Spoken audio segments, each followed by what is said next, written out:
Tune in Sports on this day.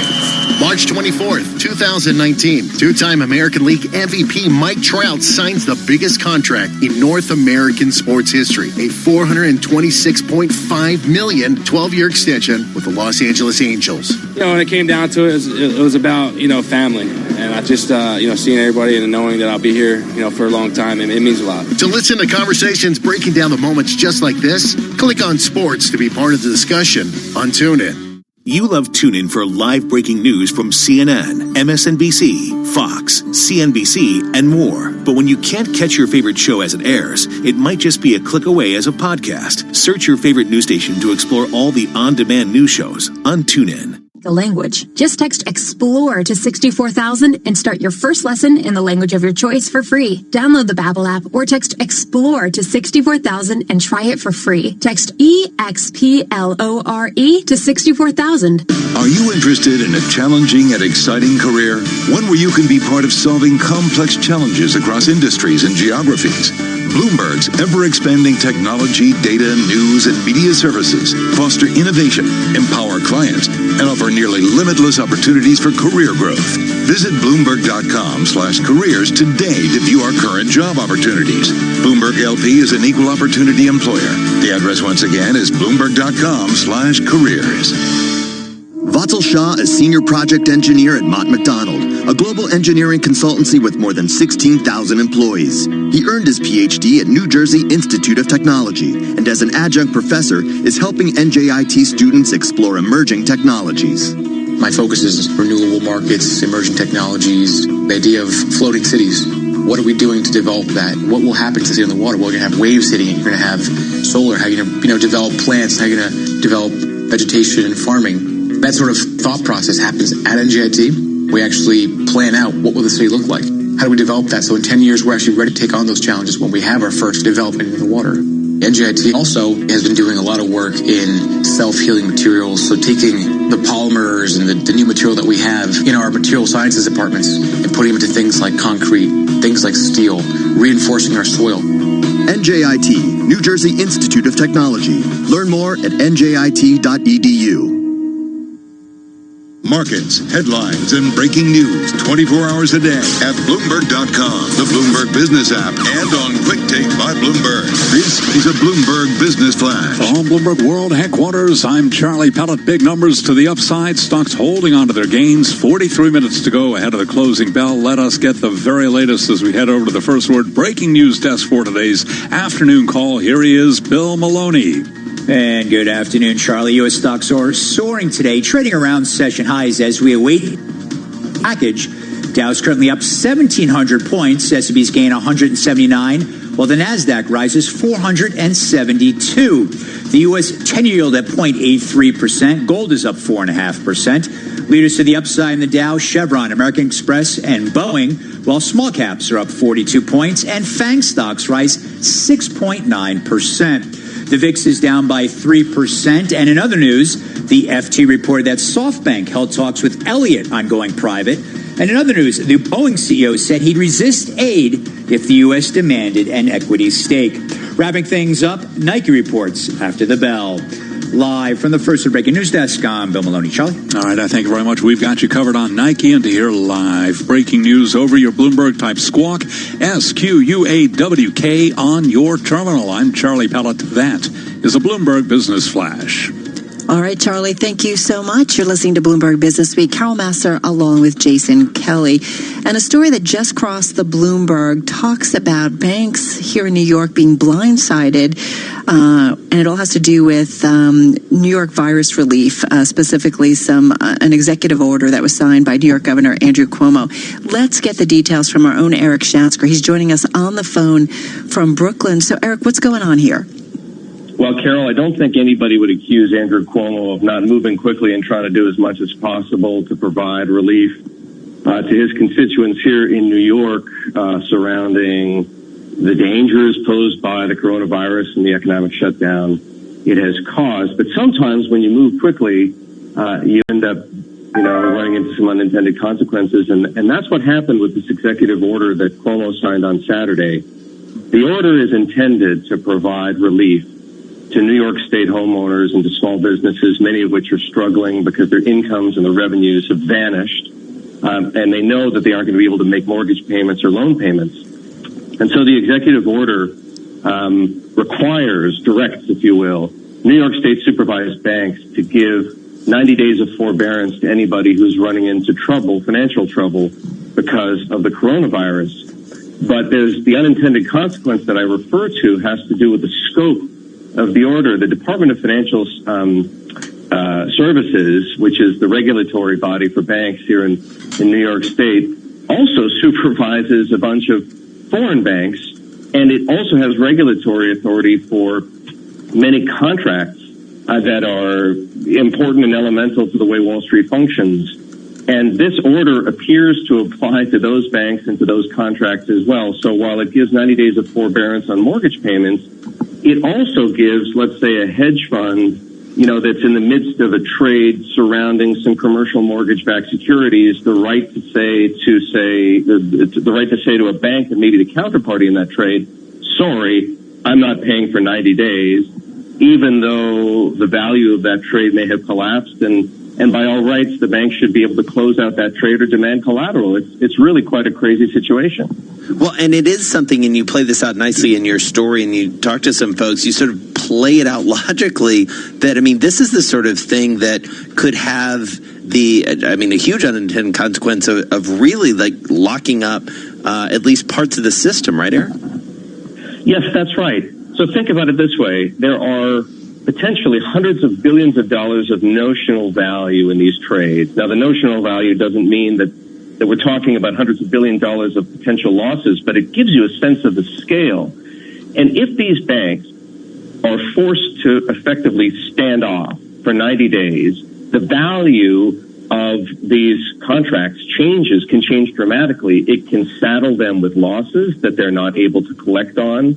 It can impair their regulatory capital. It can inhibit their ability to function as counterparties in the financial system. It may allow other banks that aren't regulated by New York State, such as JP Morgan and Citigroup and Bank of America, which are federally chartered. It may give them an unfair advantage over these foreign banks, such as Barclays or Deutsche Bank, because of this order. It has far-reaching implications. It's probably fair to assume, Jason, that the governor and his office didn't anticipate that this would happen. But already, the first day of business after this order was signed, and that's yesterday, some hedge funds and mortgage REITs and credit funds had lawyers threatening the banks with litigation if they tried to foreclose. It's incredible. It feels like, Carol, an episode of Billions. It's totally an episode of Billions. I feel like Brian Koppelman and crew are like, this could be a little storyline.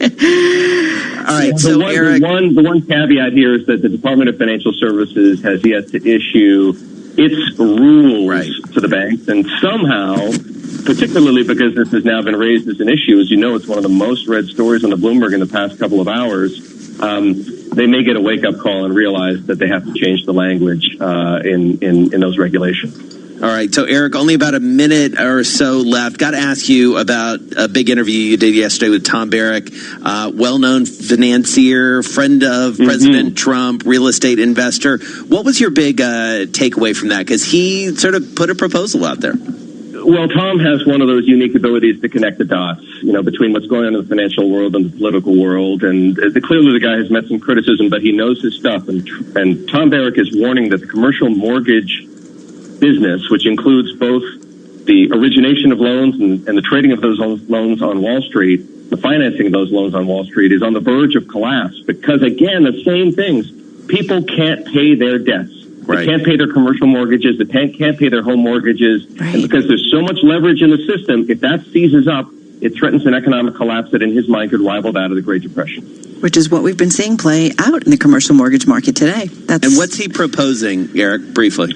Oh, he's proposing a number of things. Quickly, he wants that bill from Congress that would, that would give $500 billion, in liquidity for the financial system, some of which could be used for relief. He wants to suspend things like mark-to-market accounting, loan modification accounting, a new rule coming in on credit loss recognition.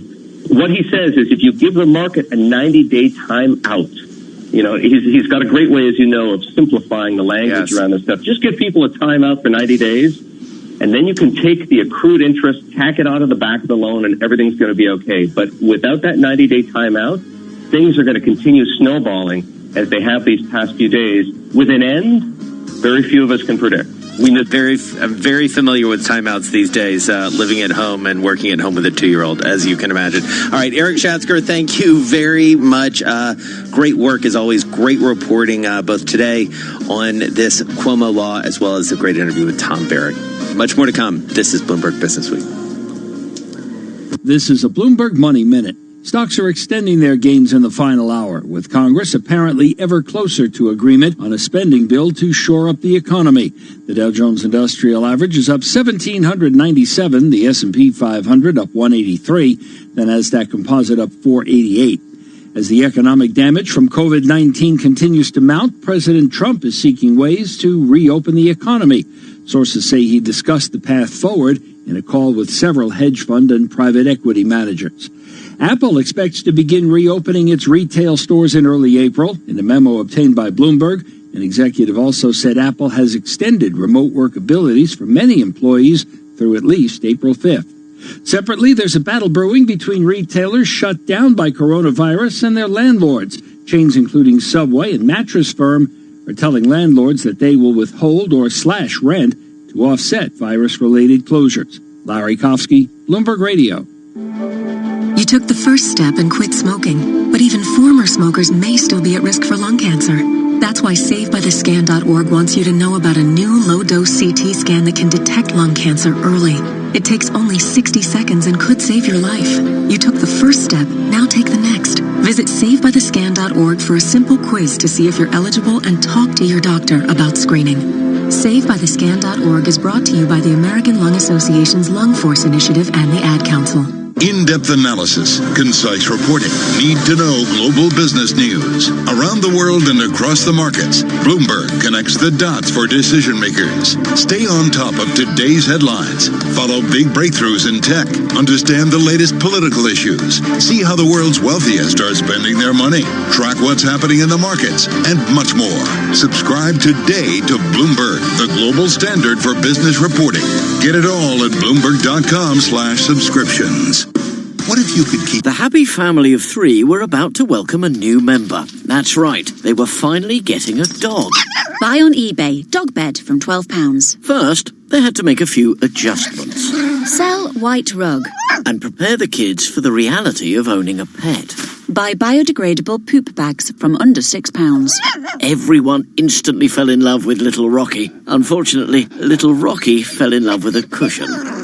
Buy, sell, eBay. Delivery costs may apply. The World Health Organization recommends that you do these 5 simple things to help stop coronavirus. Do the 5. Number 1, hands. Wash them often. 2, elbow. Cough into it. 3, face. Don't touch it. 4, feet. Stay more than 3 feet apart. And 5, feel sick? Stay home. Are you curious what others are listening to on TuneIn? Head to the trending section under Browse to see the most popular stations and podcasts among TuneIn listeners right now. Check it out. You might just discover something new for yourself.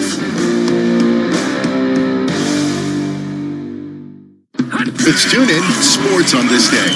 March 24th, 2019. 2-time American League MVP Mike Trout signs the biggest contract in North American sports history. A $426.5 million 12-year extension with the Los Angeles Angels. When it came down to it, it was about, family. And I just, seeing everybody and knowing that I'll be here, for a long time, and it means a lot. To listen to conversations breaking down the moments just like this, click on sports to be part of the discussion on TuneIn. Leave it to the New York Times to make the most intelligent pop music podcast out there. Welcome to the New York Times Popcast. On the Popcast, the Times music staff gets together for a weekly roundtable on the hottest topics in popular music. From award show autopsies and reactions to new releases to difficult-to-process scandals and emerging themes in the music landscape, hear distinguished music critics share their perspectives on the latest music news, songs, albums, and artists of note on the New York Times Popcast. Search and favorite Popcast to join the conversation. Technology to re-engineer the investor experience are often rewarded. However, in an industry paralyzed with complexity, few act with agility or decisively.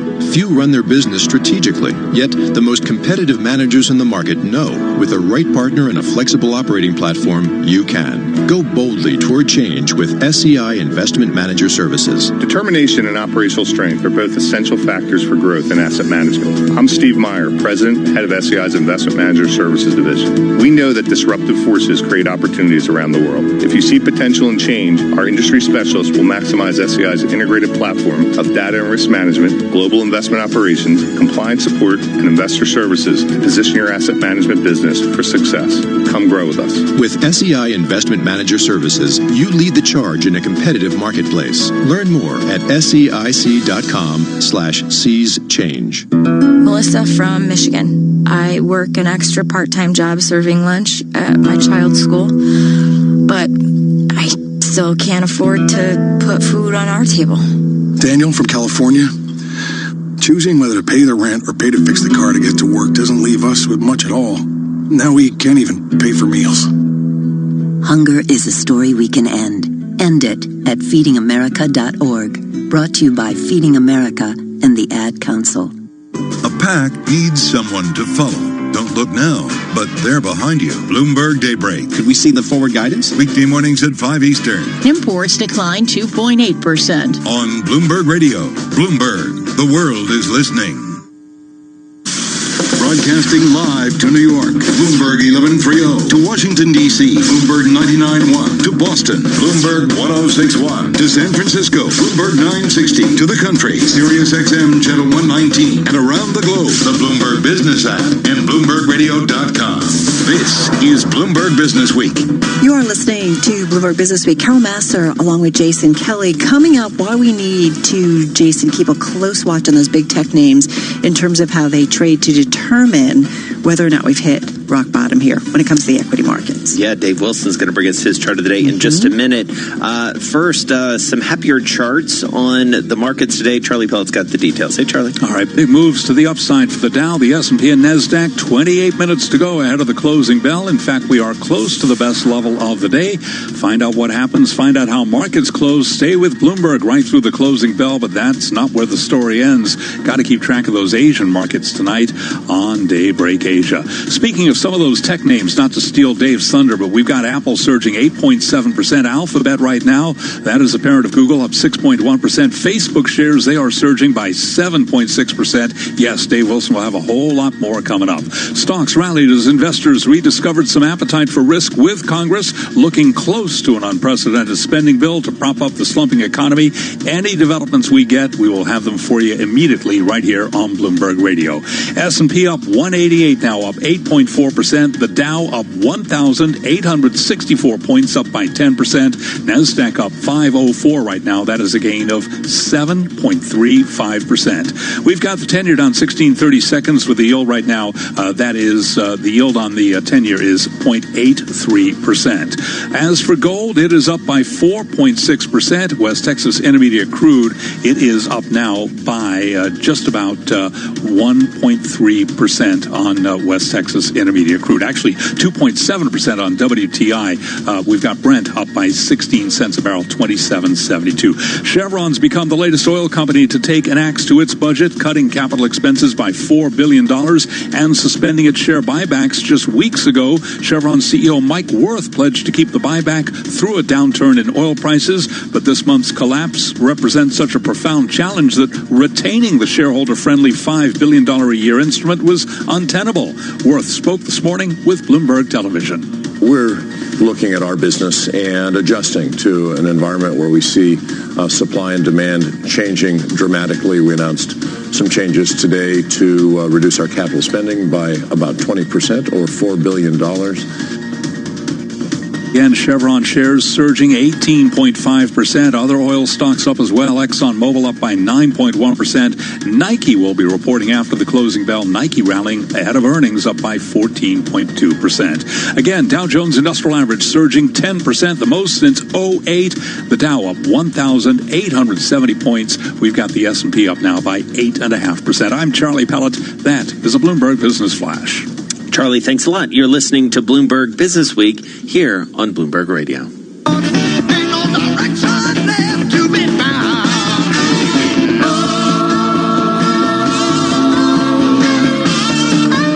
Dave Wilson with some driving guitar rock here for a Tuesday afternoon. What are we listening to there? I want a hint.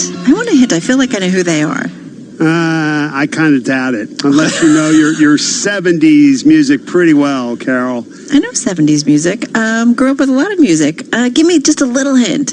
Let's see. You're not going to get Bill this. Clinton's home state. Arkansas. Okay.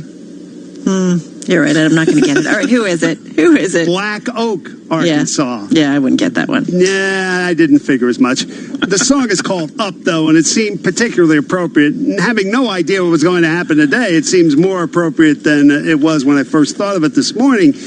But Up refers to what's been going on with the NASDAQ 100 index when it comes to relative strength, relative to the S&P 500.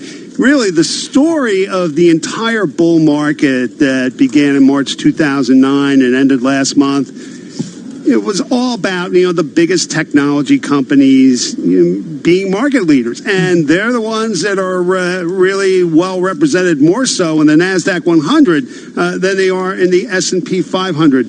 Consider technology stocks are something like 46% of the NASDAQ 100, and it's close to twice their share of the S&P 500. But here's the key point.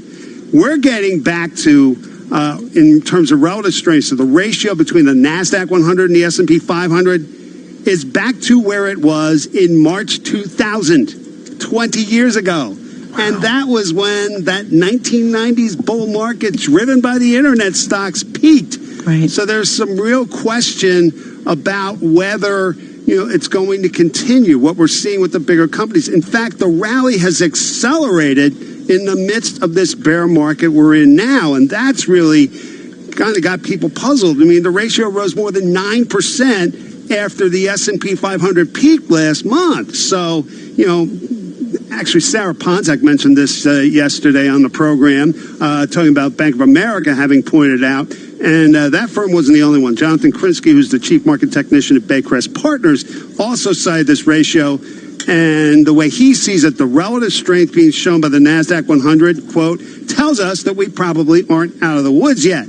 Now, he said this on Sunday, and obviously a lot has happened since then. Nonetheless, it is something to watch. At what point do the biggest technology companies, the ones that have been leading the market higher, start to falter? Does that happen? And if so, what happens to the market if indeed we end up there? That's the point. And if you want to know more, folks, send me an email. I'll get you the chart, the explanation that goes with it, and everything I do going forward. The email address is dwilson@bloomberg.net. That's dwilson@bloomberg.net. Well, yeah, watching these relationships, right, are so important to try and figure out where we go. In the meantime, you heard Charlie give the numbers. I'm looking at the Dow Jones, hitting 10% up today. What a market, what a world in a lot of ways. All right, Dave Wilson's going to be back with us shortly after the close of this very green trade with his stock of the day. Meanwhile, as we said... Can I just tell you, though, the Dow's still down 28% this year. Yeah. But you're right. If anything, one of the things we can count on right now is the volatility and the tremendous swings in either direction, depending on the news flow.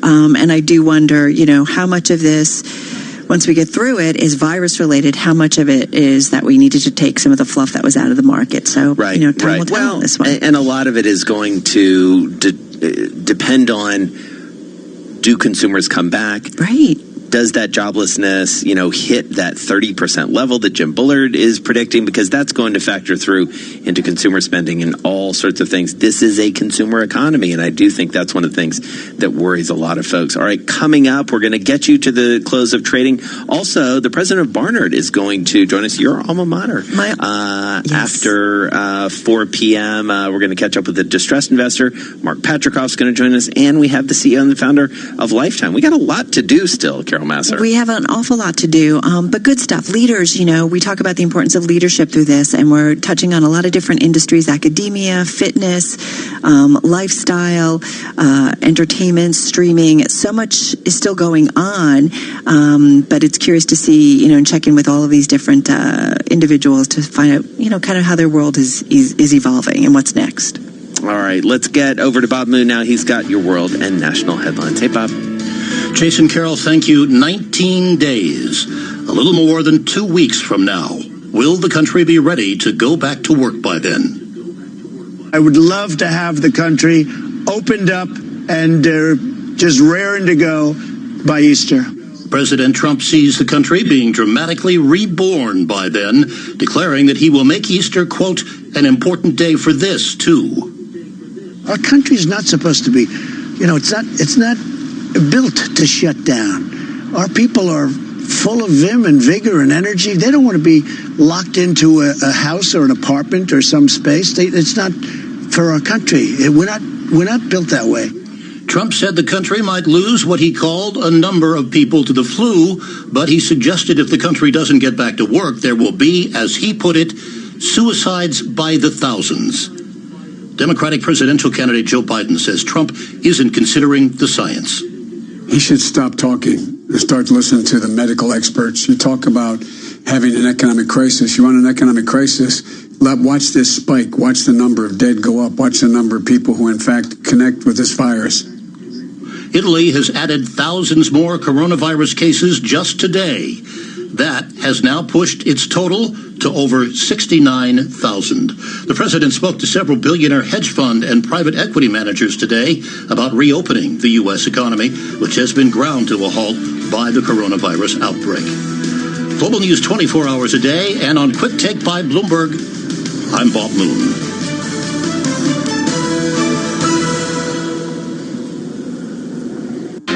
Business is constantly evolving. Is your financial printer evolving to keep ahead of the curve?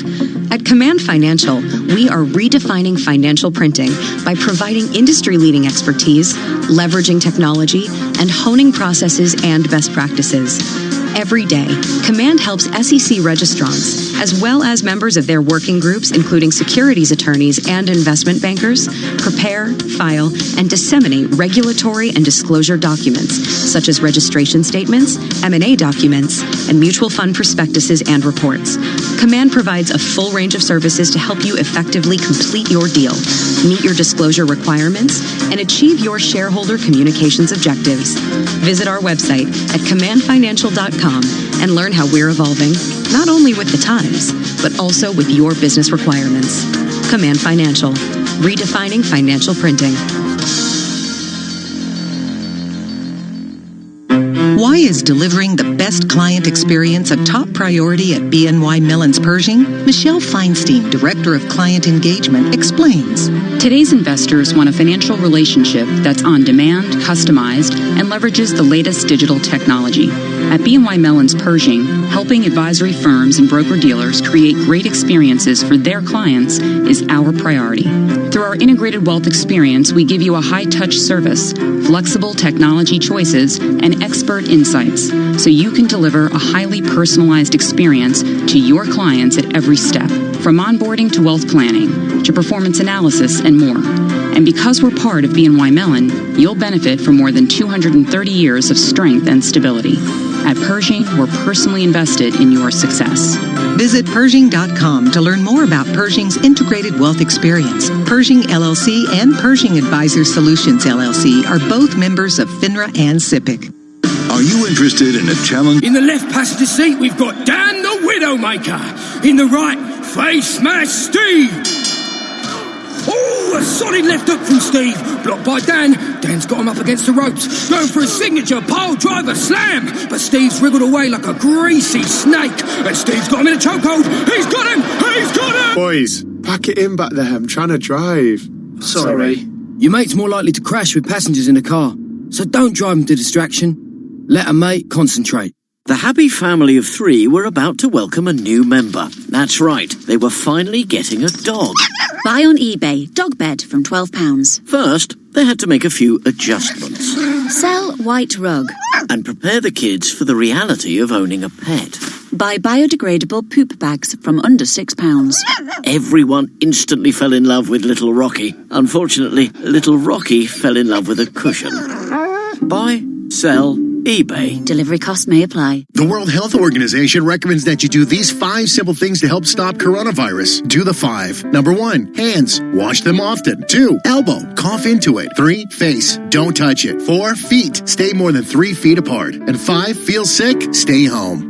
Are you curious what others are listening to on TuneIn? Head to the trending section under Browse to see the most popular stations and podcasts among TuneIn listeners right now. Check it out. You might just discover something new for yourself.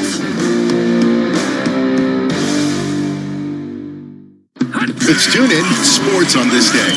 March 24th, 2019, two-time American League MVP Mike Trout signs the biggest contract in North American sports history, a $426.5 million 12-year extension with the Los Angeles Angels. You know, when it came down to it, it was about, family. And I just, seeing everybody and knowing that I'll be here, for a long time, and it means a lot. To listen to conversations breaking down the moments just like this, click on Sports to be part of the discussion on TuneIn. You love TuneIn for live breaking news from CNN, MSNBC, Fox, CNBC, and more. But when you can't catch your favorite show as it airs, it might just be a click away as a podcast. Search your favorite news station to explore all the on-demand news shows on TuneIn. Father was a firefighter, and one of the things he taught me is that the people that love the outdoors the most are often the ones accidentally starting wildfires, which means always BYOB. No. Bring your own bucket to the campfire. And be extra careful with things like burning yard trimmings. Don't just walk away, or chances are you might be starting a wildfire. So for the love of the outdoors, go to SmokeyBear.com to learn more about wildfire prevention. Brought to you by the U.S. Forest Service, your state forester, and the Ad Council. 25 years ago, NJIT graduate Dick Sweeney co-founded Keurig Green Mountain, a company whose incredible innovations changed the way the world brews a cup of coffee. Today, he lectures widely on business leadership and is a strong advocate for NJIT's work to combine business education with the power of STEM. NJIT is definitely fostering the innovative thinking for budding entrepreneurs simply because that's the world we live in. NJIT is producing students that have been trained, educated, and given the business acumen to be a contributor to a company. The distinct mission is to develop great STEM scholars. The attributes I've always looked for in team members are heart, smarts, guts, and luck. So we want people with passion, intelligence, courage, and never discount luck. The student coming out of NJIT has experienced all of that. NJIT, New Jersey Institute of Technology. Learn more at njit.edu. Markets, headlines, and breaking news 24 hours a day at Bloomberg.com, the Bloomberg Business app, and on Quick Take by Bloomberg. This is a Bloomberg Business Flash. From Bloomberg World Headquarters, I'm Charlie Pellet. We've got 13 minutes to go ahead of the closing bell with the Dow, the S&P, and NASDAQ all in rally mode. Investors rediscovering some appetite for risk. Congress looking close to an unprecedented spending bill to prop up the slumping economy. S&P up now by 182 points. That is a gain of 8.2%. The Dow up 1,820 points. That's a gain of 9.8%. And NASDAQ up 488 points, higher by 7.1%. 10-year down 10.30 seconds. Yield now 0.81%. Gold up $69 the ounce at $16.22 for the precious metal. That's a gain of 4.5%. West Texas Intermediate crude up 2.3%. $23.89 a barrel, higher by 54 cents. Brent, by the way, $27.12. It is up now by 0.4%. Again, recapping here, stocks surge into the close with the S&P up 185, higher by 8.3%. I'm Charlie Pellet. That is a Bloomberg Business Flash. I'm driving in my car. I turn on the radio. How about you let me drive? Oh, no. Who's gonna drive you home? Honey, please, I'll do the driving. Drive on. Excuse me, I want to drive. Just drive, baby. It's the question that drives us.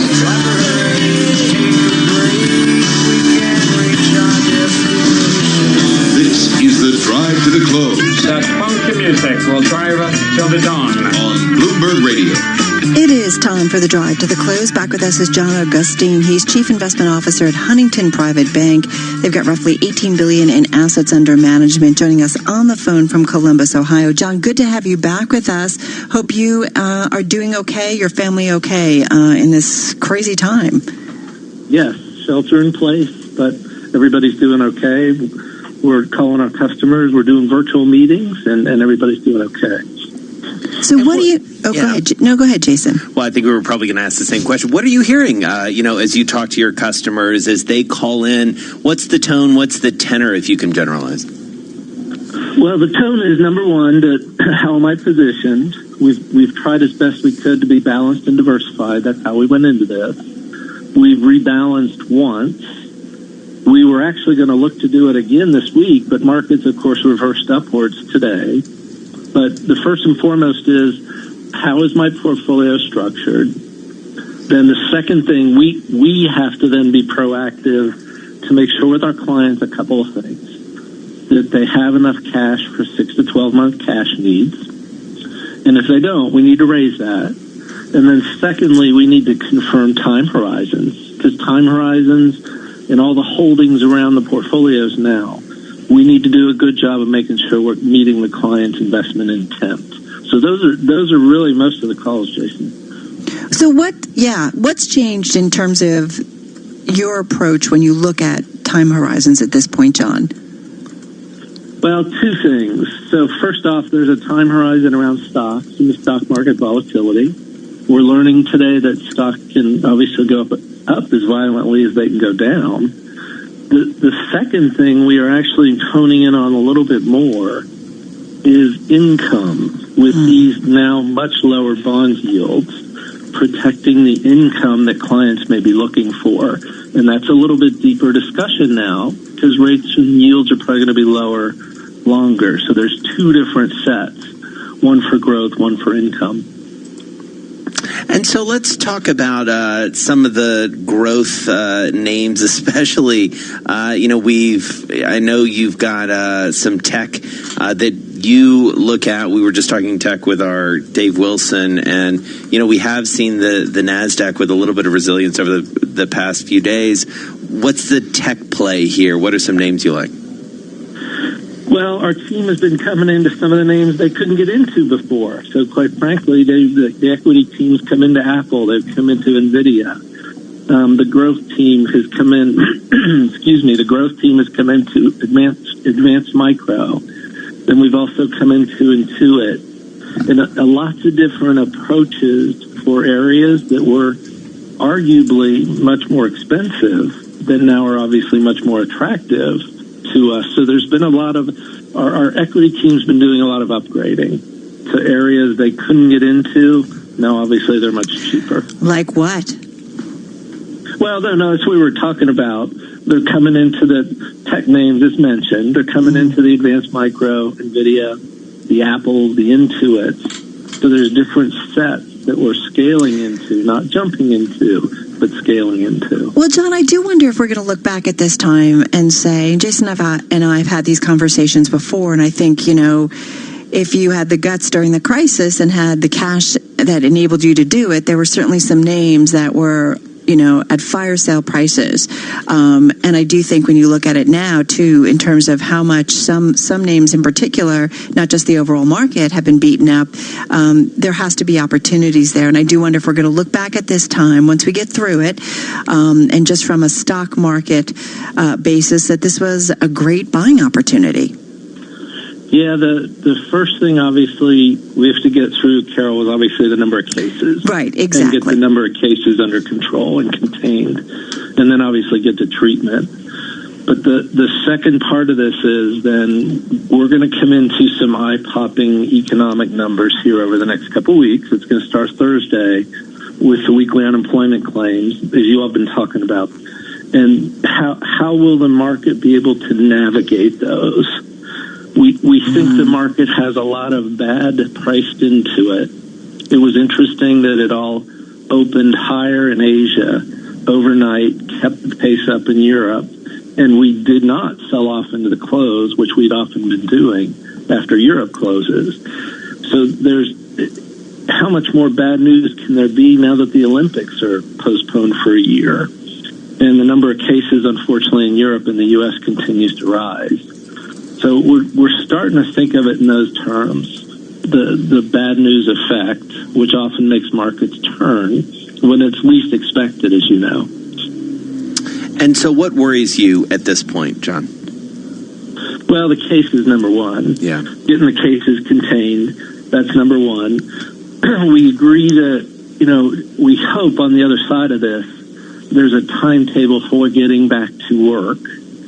That may be arguably a little bit more difficult in Europe. China seems to already be starting to do it. It looks like the administration at least is starting a plan here. So getting just the actual logistics of getting back to work once the virus has been contained. So that's first and foremost on our mind.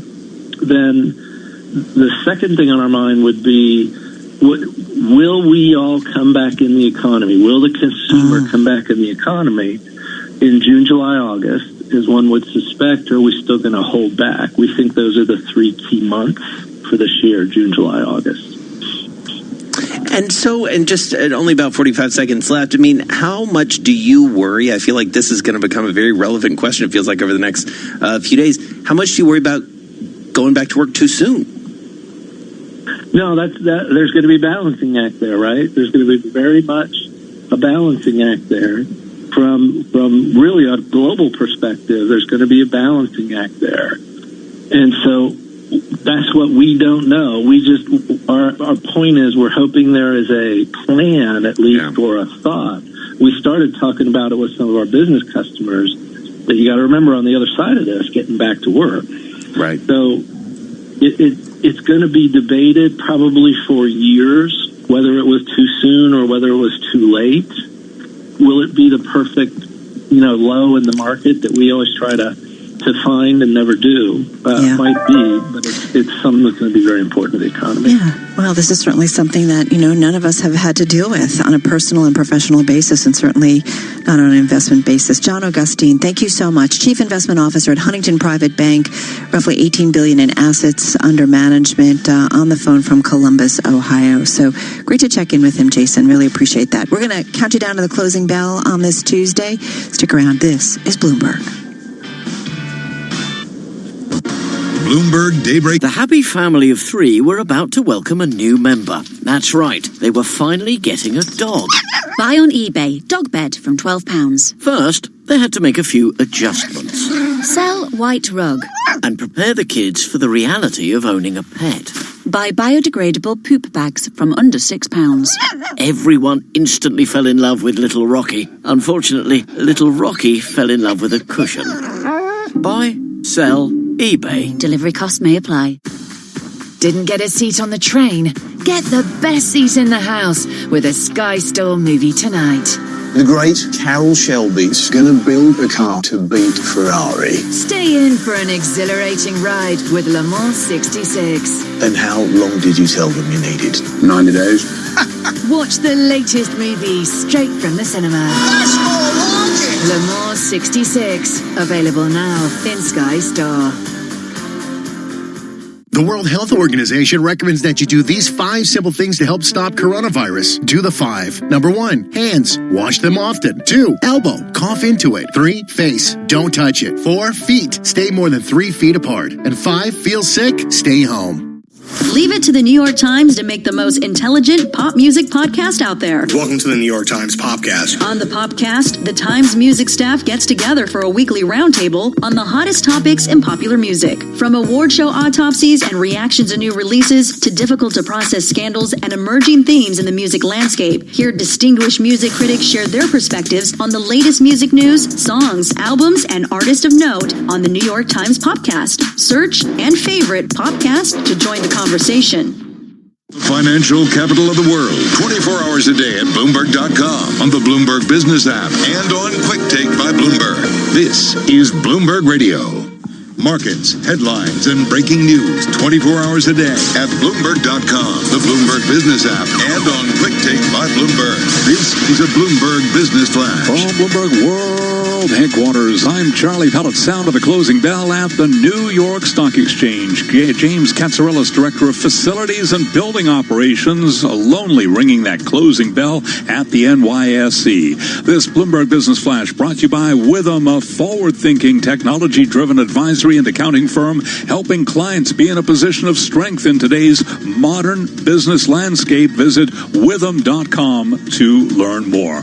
What a day on Wall Street. Stocks rallying into the close, as Carol mentioned there, with the Dow Jones Industrial Average surging 2,093 points. Volatility continues. That is a jump of 11.2% on the Dow. S&P at the close up 208 points, higher by 9.3%. NASDAQ surged 557 points for the NASDAQ Composite Index. That is a gain of 8.1%. Again, worth repeating, the Dow surging 2,093 points, up 11.2%.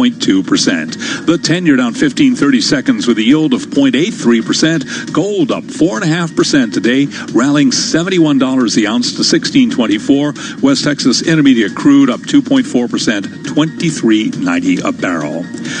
Retailing ground to a halt in little over a week across the U.S., the country with the most brick-and-mortar selling space and more. With more, here's Bloomberg's Vinny Del Giudice.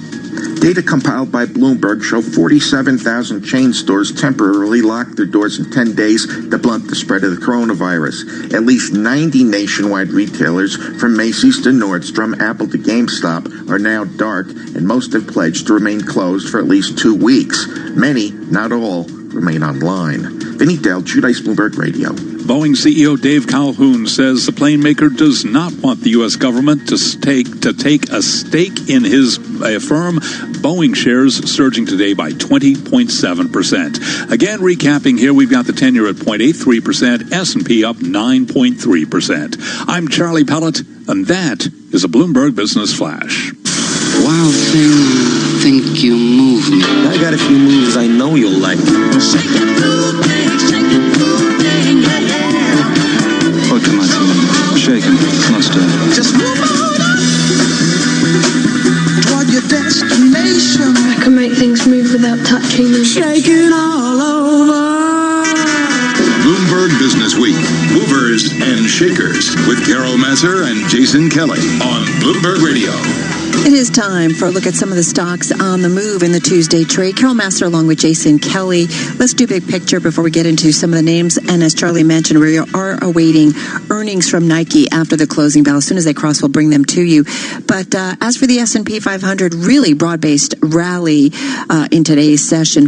494 names in the S&P 500, higher today, 11 lower. So we saw really a big move to the upside. Your outperformers, every major industry group in the S&P 500, there are 11 of them. They were up on the day. Energy up 16.3%. Financials up almost 13%. Industrials up almost 13%. Materials were up more than 11%. Utilities up almost 11%. So we saw it across the board. At the bottom of the pack were the consumer staples, which we've been seeing move up as a lot of folks have been out there, buying goods, stocking up their shelves. But that group still, even at the bottom, Jason, they were up about 5%. And I thought it was a really positive note. Again, all of this hinging, I think it's safe to say, in terms of what we get out of Washington and some kind of package, assistance package for big companies, small companies, for individuals. It's really contingent on that. But to see some buying into the close, that's certainly a positive sign. Yeah, certainly a positive sign. And, I do wonder, and we'll be talking with guests about this, I'm guessing, throughout the rest of the show, this notion of the enthusiasm, a little bit of bravado, I think it's fair to say, from the president about getting buy the rumor, sell the news. Right. I mean, reopened again. Do people think? I mean, we certainly were hearing that from Augustine. This notion, or our Drive to the Close guest. Mm-hmm. This notion of people getting back to work. That's going to be good for the economy. We've talked about the consumer economy, so we'll see. I mean, on that note, I think we have to be careful, right, and cautious I think we have here. to be really careful. Absolutely, and that's why I'm bringing it up. Yeah, and let's not forget, there are certain institutions, whether, we're going to hear from Barnard College President Sian Bilak in a moment, and, certain institutions, they have either shut down their academic year. I mean, things have happened. So if you live in a college community, you certainly could be impacted for the rest of the year if students have gone home. So if you're the pizza place off campus, yeah, your business, you have modeled your business completely wrong for the year. No fault of your own, really, because this was largely unanticipated. I mean, I do want to bring up one name that sure. is very relevant to this, which is Apple.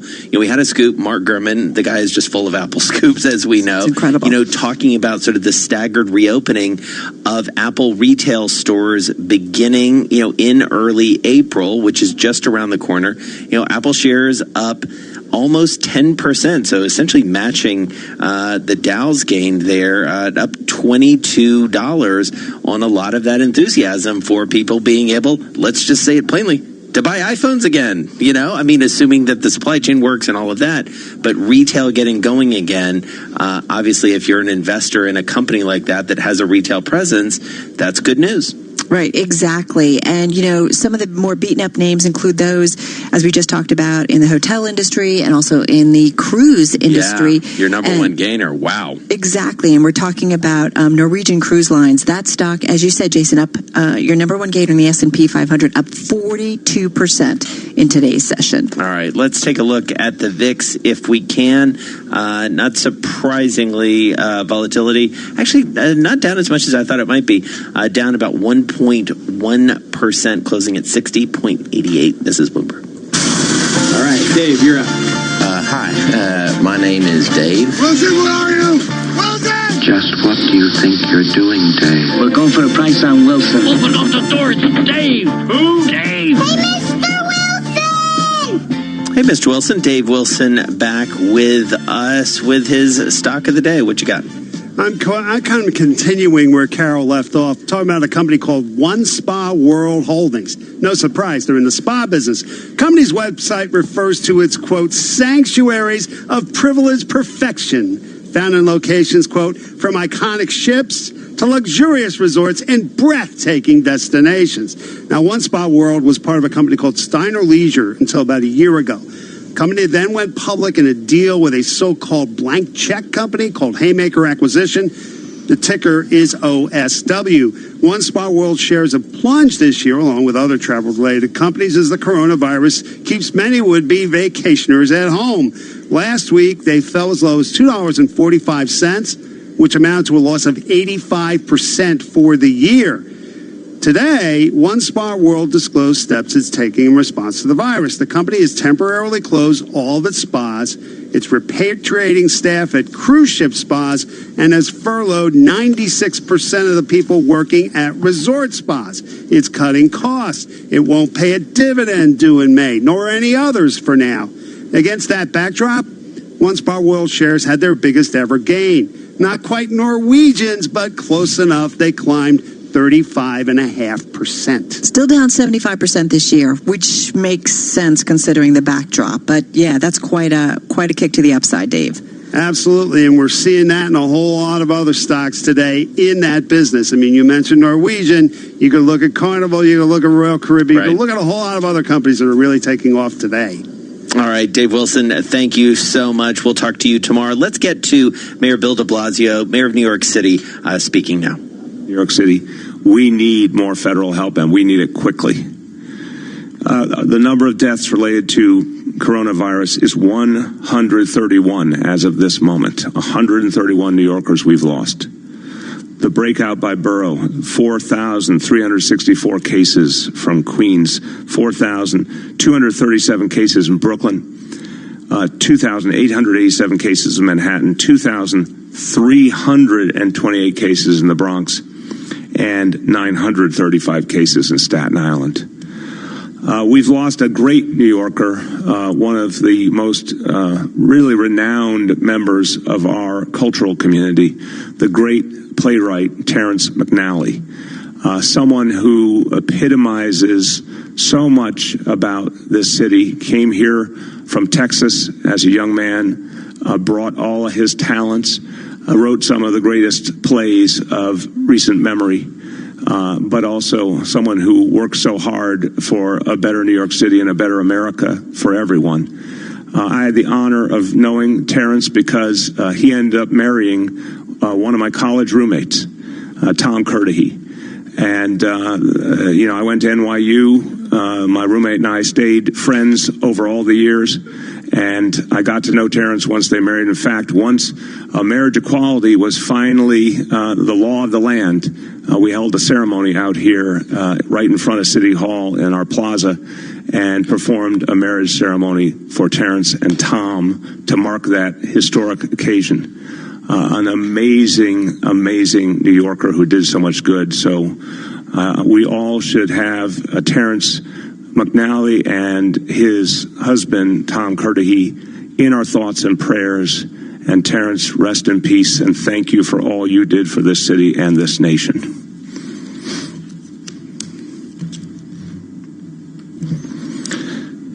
And you can see this crisis again. It's not just numbers. It's not just something happening somewhere else or to somebody else. This is going to be something we all will feel very directly in our lives before it's over.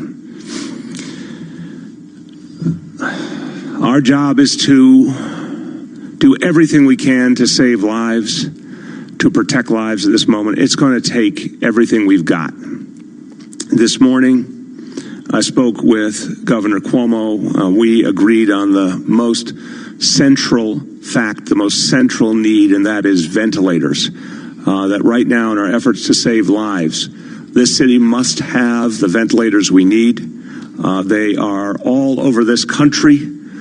We've got to get them here. We have to be the priority for this nation because we're the epicenter of the crisis. It has to be clear to all New Yorkers, and I'll talk about a visit I paid to our emergency management warehouse earlier.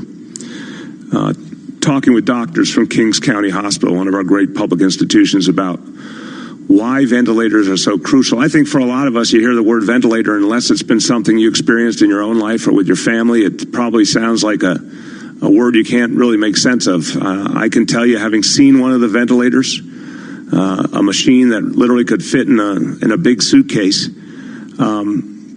it is something that literally is going to be the difference between life and death for thousands upon thousands of New Yorkers. A ventilator, and the doctors from Kings County Hospital made this so clear today. If a ventilator is available for a patient stricken with coronavirus, a patient gasping for breath, fighting for their life, if that ventilator is available exactly when it's needed, that patient can stay alive so the doctors can do their work. And in many, many cases, that patient will live and resume their life. But it's as plain as this. If a doctor cannot get a ventilator to that patient literally the minute they need it, if too many minutes pass, that patient will suffocate. That patient will die a horrible death, and they'll be gone forever. That is what a ventilator should mean. It's not a technical term anymore. It means life or death. And we need as many ventilators as we possibly can get right now in this city. At our warehouse, our emergency management warehouse in Brooklyn, I saw 400 ventilators that arrived from FEMA, from the federal government. I am thankful for those. But I have to be clear, so long as there is a single ventilator sitting in a federal warehouse that could be here in New York City saving lives, something's wrong. We must get the ventilators to where they're needed most. And I'm not saying we're the only place in the country. We know how much Washington State has suffered. We know how much California has suffered. And unfortunately, more states ahead will suffer. And my strong view is we need the ventilators, and all those who are at the front line need the ventilators now. And as soon as we no longer need them, we will be the first to say, let's make sure they get to where the need is greatest elsewhere in the country. We're asking for help, supplies. We're asking for help getting medical personnel. But we need, as Americans, to be ready to contribute back to all the other states the second the crisis comes to some kind of end here in New York City. So we stand ready to support our nation, but now we need our nation to help us first because we are the front line of this fight. At the warehouse today, 400 ventilators from FEMA, as I mentioned. They're being distributed. They have been distributed already this morning.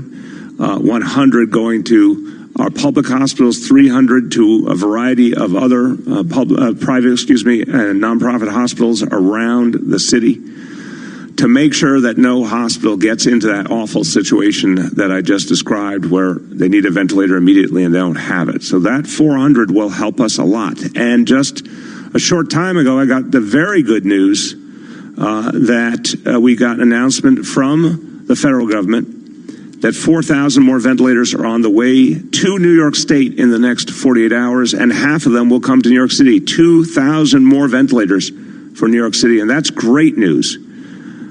But I need people to understand that is only the beginning of what we need. The speed with which this disease is growing, the human impact, the fact that we could lose a life in minutes if there's not a ventilator.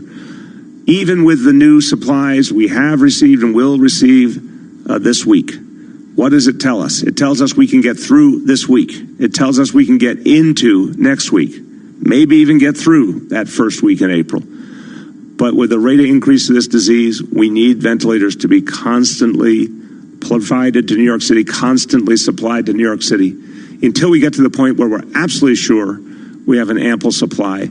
I don't want to see a single person die who could have been saved. That's my standard. And that's why we're going to need many more ventilators. We asked the federal government days and days ago. We made the formal request for 15,000 ventilators. Again, I'm very appreciative of the progress. I want to thank the administration for what has begun to happen. But I need everyone in Washington to understand that'll just get us to the first week of April, and I'm very worried about the first week in April. Even with this new supply, it doesn't guarantee we'll get through April, that first week. This is a race against time. This is a race against time, and every one of us here at City Hall, at Emergency Management, all of us who are in charge of fighting this battle, and I know our colleagues at the state level feel exactly the same way, we are all racing against time. We need our federal government to join us in that race against time. Again, I'll always tell you when I think there's progress, and I'll tell you when I think there's setbacks. There is another act of progress today, and we heard it from FEMA, and I'm very appreciative for all FEMA is doing. They have been a difference maker in the days that they've been on the playing field since the president signed the emergency declaration. FEMA is making a huge difference already, with a lot more to come. So I thank them. We heard the news earlier today that for the first time, the Defense Production Act had actually been activated in the real world conditions we're talking about, where it actually needs to be used to guarantee that companies will produce exactly what is needed to protect the American people, and that those goods will be distributed to where the need is greatest. We are finally beginning to see the Defense Production Act being implemented. It will have to be used on a much bigger scale to produce not only what New York City and New York State are going to need. I am trying to tell people all over this country, it's coming to you next. This will be a national crisis. All 50 states, we must get to maximum production immediately. So I am pleased to see progress, but we have a long way to go, and the Defense Production Act needs to be used to the maximum. I will say, in addition to the good work of FEMA, the good work we're seeing from the federal administration getting us some new supplies, the good work, of course, from the state of New York, which has done extraordinary work to help us.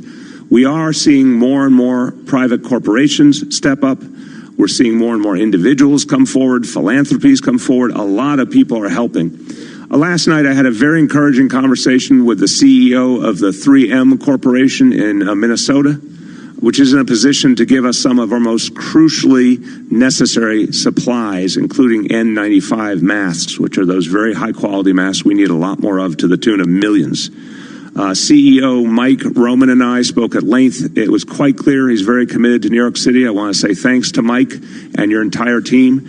And we talked about a very large order we need help with, and he was ready to help. So thank you to everyone at the 3M Corporation, and we're going to be having that conversation with a lot of other CEOs, a lot of other people who are in a position to help real quickly, because we're going to need it all. I want to make clear to everyone who wants to help, especially if you have even a single ventilator that you can get to New York City, or if you have a supply, even more, a bigger supply of ventilators, if you have surgical masks, if you have N95 masks, if you have face shields, gloves, gowns, anything that could help us, we need it.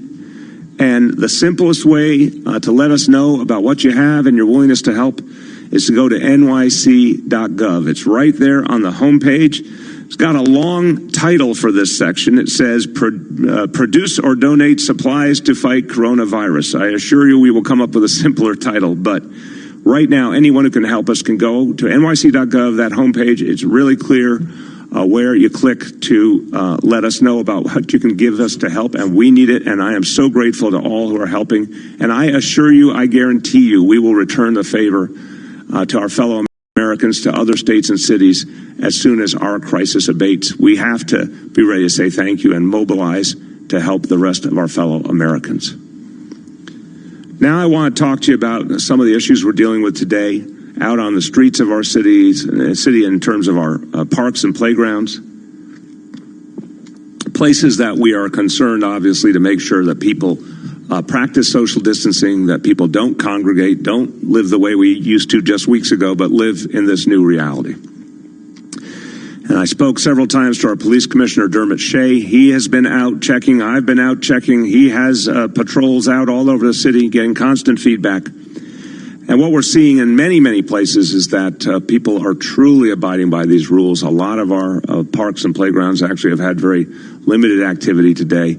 Others obviously might have more, but we are seeing broad adherence to the rules, and we're going to make clear through NYPD enforcement and enforcement by many other city agencies that we must have real respect for these rules, and anyone who is not following the rules will be quickly corrected, they'll be warned, they'll be educated. NYPD will be out making very clear to people using our patrol officers and with messages that'll be electronically transmitted all over parks, as well as all the person-to-person contact, that we need people to deal with this new reality of social distancing. We have been working closely with the state of New York and with the city council to make sure that we are able to maximize the education, maximize the enforcement, maximize the chance that people can continue to enjoy our parks and in particular our playgrounds. But it's also clear, as I said just a few days ago, that if that is not working out, if people are not abiding by the rules, they're not listening to the warnings, we may get to the point in just days where we have to close the playgrounds for the duration of this crisis. It's not something I want to do, but it's something I'm ready to do if needed. We have agreed with the state of New York and the city council that we will give this process until Saturday evening. So we'll have some warmer days coming up. We'll have a chance to see if people have gotten the message. We will be doing all the enforcement, but if by the end of Saturday it is not sufficiently clear that New Yorkers are following these new rules, at that point we'll be prepared to shut down playgrounds for the foreseeable future. So to everyone out there, to all the parents with kids, and again, I've made very clear, if you're living under the same roof, social distancing is different for you. Obviously, people who live under the same roof are going to be in close proximity all day, all night. You don't need to do the 6 feet apart out on the playground if it's a mother with her child, for example.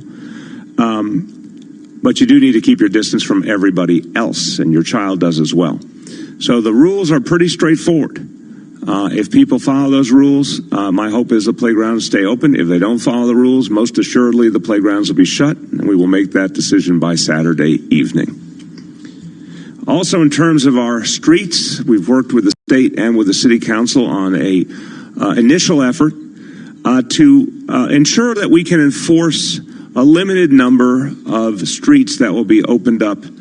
This will be a pilot program. We'll do up to 2 streets per borough. And everyone wants to make sure that there are spaces for folks to get their exercise, to get fresh air. We also are quite clear there must be enforcement. So it has to be places that the NYPD and the other agencies can enforce effectively. We came to, I think, a very smart, workable agreement to do a limited number of sites around the 5 boroughs. See how it goes, see if the enforcement works while we're trying, of course, to do the enforcement everywhere else. Our goal is to get these up and running by Thursday at, again, up to 2 sites per borough. Details will be announced. But the one thing for sure, every site can and will be enforced by the NYPD and other agencies. That's obviously underlies our entire approach. So you'll see that up and running in the next couple of days. Let me turn now to something that there's just, I have to be very clear, there's no good news at all when it comes to the topic of our budget, our city budget. And I always say, a budget reflects priorities and values, and the budget really means what we can do to serve people, what we can do to employ our public servants who do so much good for everybody else, how we can make people, make sure people get what they need. Well, as I said yesterday, unfortunately, I've had to instruct our Office of Management and Budget to immediately initiate a savings program, what's called a PEG program, which requires agencies to have to, in a mandatory fashion, come up with savings. That goal, I want to use these words very, very specifically, that goal will be at least $1.3 billion. And everyone who's listening knows that is real money.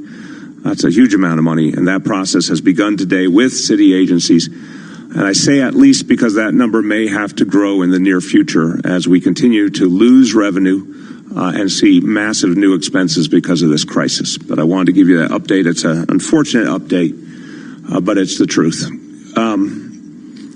Something that is also related to the crisis we're going through, but I imagine people will be much happier about, is that we have paid very close attention to parking on our streets, and particularly alternate side parking, an issue that is one of the things that New Yorkers feel very deeply, very personally. I know from my own experience in my own neighborhood, trying to find that parking space and circling the block a lot of times over the years. We gave it a week to see how things would go. I'm happy to say that the results were very good. Even after a week, we found that our city remains sufficiently clean. So we will extend for another week.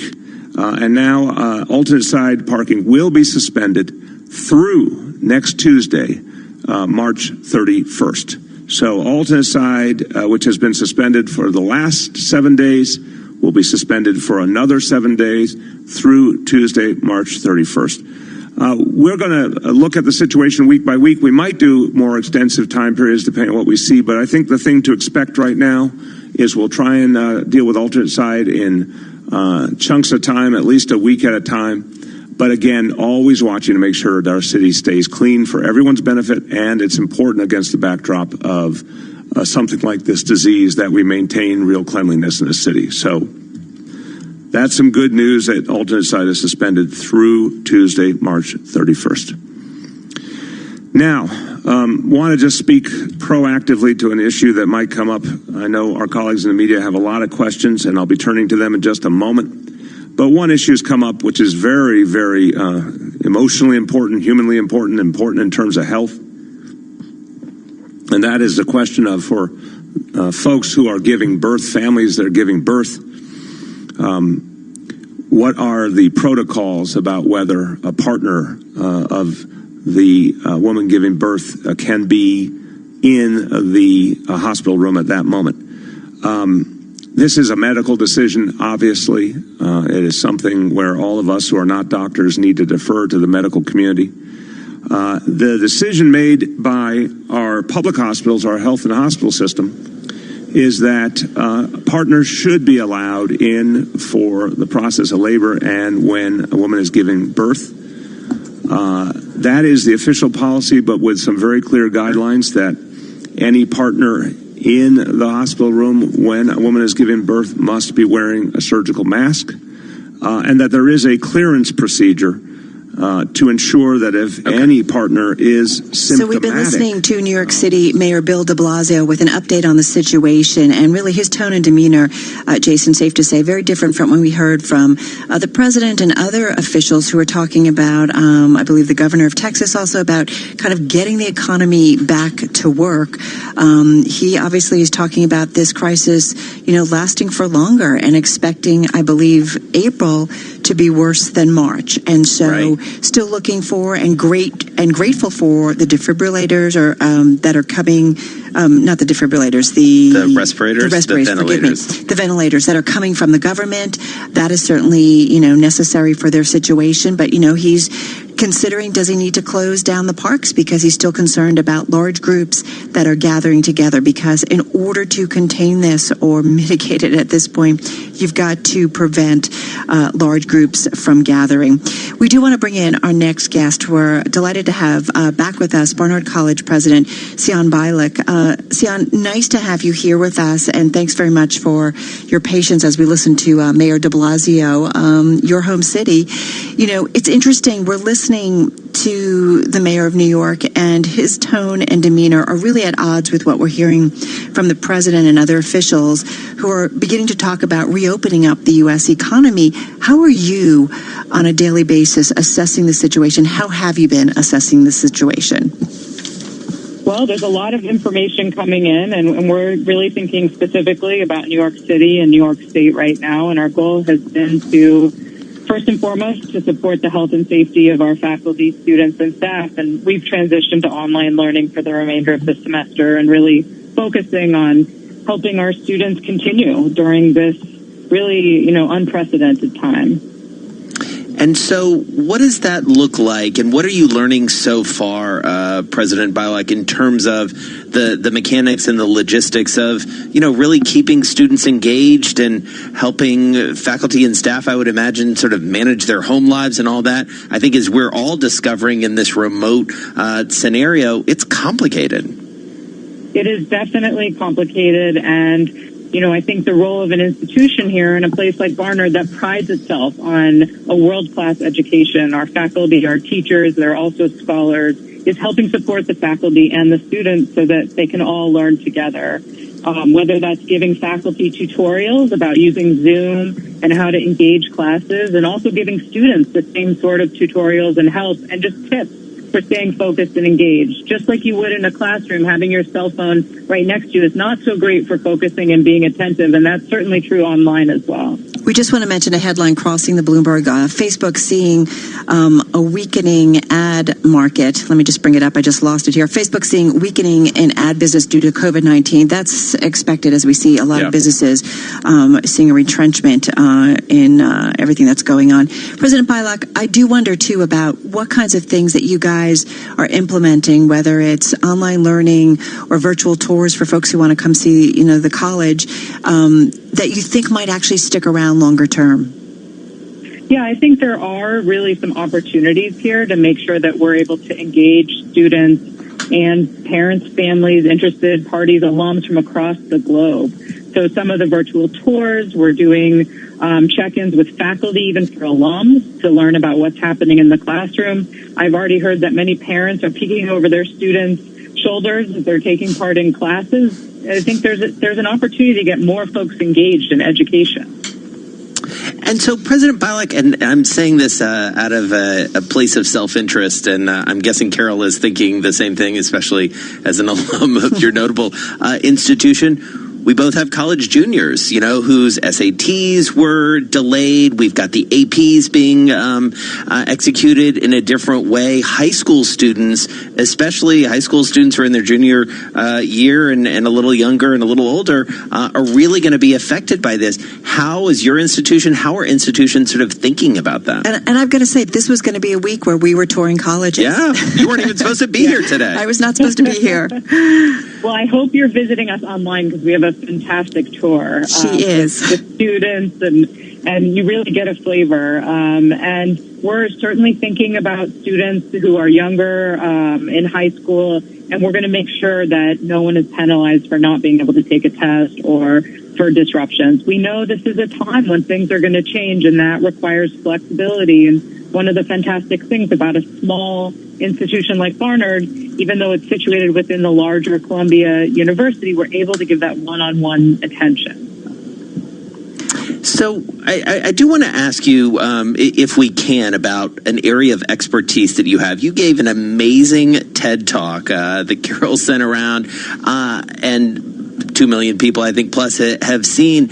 You understand, you were a psychologist, a cognitive scientist, I should say, by training. You understand stress, and this is a stressful time. How do you, what's the lens that you're looking through to help us maybe cope with everything that's going on around us? Yeah, I think I've spent my career studying anxiety in the brain, and in a way that makes me well situated to think about these times and how we support our community. I think the first thing is to really understand that it's okay to feel anxious right now. We often feel anxious when we have a loss of control, when we don't know what's going to happen. In fact, in my research, when we actually peek inside the brain, when we use neuroscience techniques to look inside the brain, we see the areas in the brain involved in fear, involved in negative emotions, are most activated before something negative happens. It's kind of the what if. You don't know what's going to happen. And so this is a time where we have a lot of these what ifs, and it's okay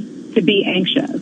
But in knowing that, this is also a time to cut yourself some slack, to have self-compassion. We know that we often are harsher on ourselves than we are on everyone else around us. It's that little voice in your head. And it's time to be compassionate with ourselves, to say it's okay to be stressed.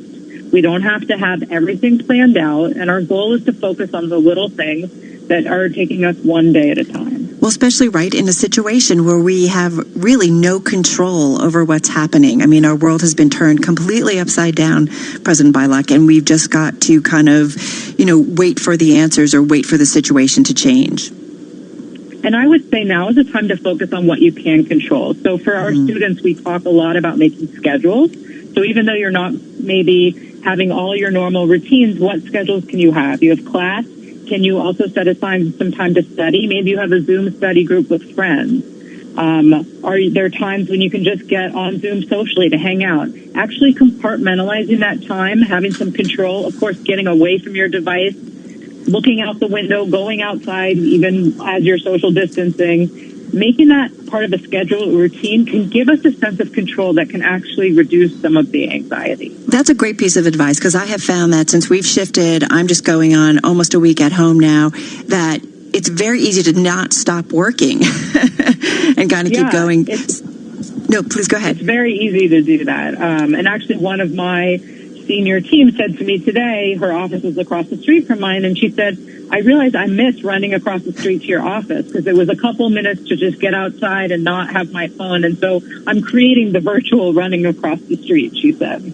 Yeah, no, it is interesting, too. And to that point, I mean, I think as much as we do virtually, and I see this in my kids, I see this in myself, I'm looking at Carol sort of via video conference right now, but, we are usually about 3 feet from each other for many, many hours a day. Our whole team is together. And, I mean, there is some, I think, anxiety and worry sort of embedded in that of not having that sort of physical connection, even just physical proximity, right? Yeah, and we know that loneliness can affect health, can affect how we feel.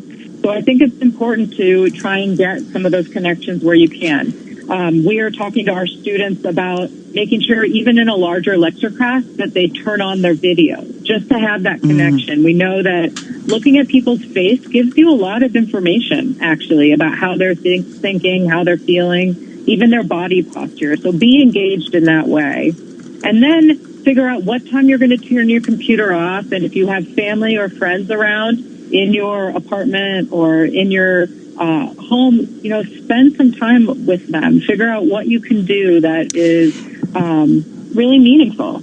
President Bilek, I've got to ask you, just got about a minute left. I mean, this has been a tough year for Barnard. And anybody who follows the news knows that you guys lost a student earlier this year, and it was in a really horrific way. I think your leadership has been pretty incredible, and I do think we're at a time where we are looking for leadership.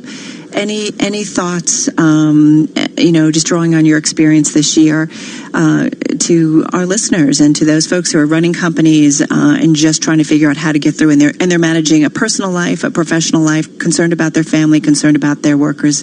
And I do apologize, just got about 45 seconds. I think really showing your company or the community that you are in this with them. That this is anxiety provoking for you, but here are the steps you're going to take. Really being part of the situation can be really effective for people knowing that we're all on the same page. Well, thank you so much. And take care and be well, and really appreciate getting some time with you. Barnard College President Sion Bialik joining us on the phone here in New York City, and I think some really helpful advice. I think some of the leaders that we've been talking to, what she had to say, and really, remembering to be kind of part of your community, taking some time out, not being so hard on yourself. I think when we talked to Michael Ainsley about meditation, totally. These are things that have really stuck with me, that we are all being turned upside down, and you really have to think about these things. And you have to sort of own it to the extent and really be honest with yourself about what's going on around you. All right. Great conversation. Let's get back to Ed Baxter in San Francisco. He's got world and national headlines. Hi, Ed. All right. Thank you, sir. New York Mayor Bill de Blasio says April will be worse than March regarding the coronavirus. He is saying ventilators are the key. If a ventilator is available for a patient stricken with coronavirus, a patient gasping for breath, fighting for their life, if that ventilator is available exactly when it's needed, that patient can stay alive. He says some 400 ventilators are now being distributed in the city, with more coming, underscoring New York Governor Andrew Cuomo. How can we be in a situation where you can have New Yorkers possibly dying because they can't get a ventilator, but a federal agency saying, I'm going to leave the ventilators in the stockpile? I mean, have we really come to that point? Vice President Mike Pence says they are on their way. Earlier today, FEMA from the national stockpile shipped 2,000 ventilators to the state of New York, and tomorrow there will be another 2,000 ventilators shipped from the national stockpile. Meanwhile, President Donald Trump. I would love to have the country opened up and just raring to go by Easter.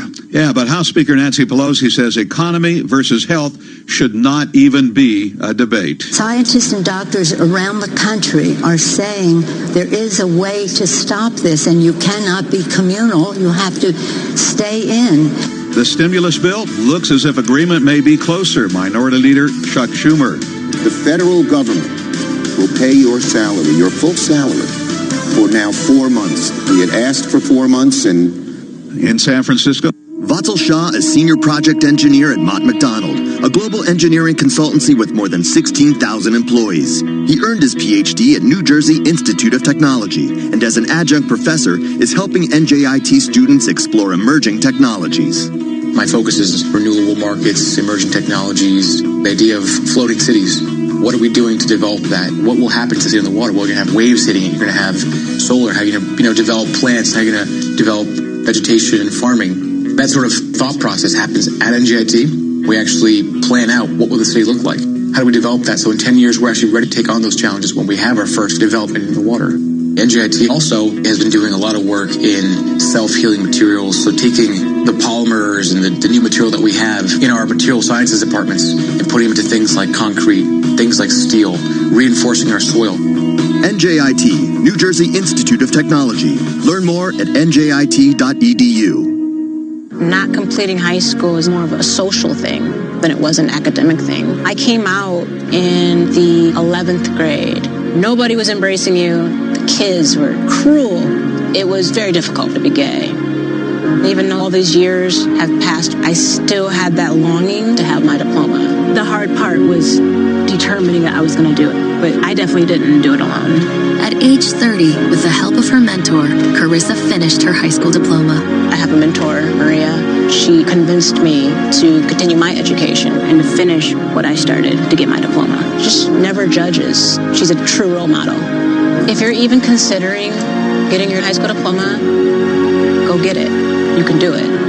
No one gets a diploma alone. If you're thinking of finishing your high school diploma, you have help. Find free adult education classes near you at finishyourdiploma.org. That's finishyourdiploma.org. Brought to you by the Dollar General Literacy Foundation and the Ad Council. The happy family of 3 were about to welcome a new member. That's right, they were finally getting a dog. Buy on eBay, dog bed from £12. First, they had to make a few adjustments. Sell white rug. And prepare the kids for the reality of owning a pet. Buy biodegradable poop bags from under £6. Everyone instantly fell in love with Little Rocky. Unfortunately, Little Rocky fell in love with a cushion. Buy, sell, eBay. Delivery costs may apply. Coronavirus is affecting us all. During this difficult time, we're helping critical workers to make essential journeys by public transport. So, from Monday the 23rd of March, TfL will be operating a gradually reduced service on our network. Some stations will be closed so that we can keep key stations open. Night Tube and Night Overground services have already stopped running, but our extensive night bus service will continue. The Waterloo and City Line is now closed. We will keep you updated as our services change. Search TfL. Where will 2020 take you? Somewhere where people care. About each other. About our planet. About creating a better world for everyone. And becoming the best versions of yourselves.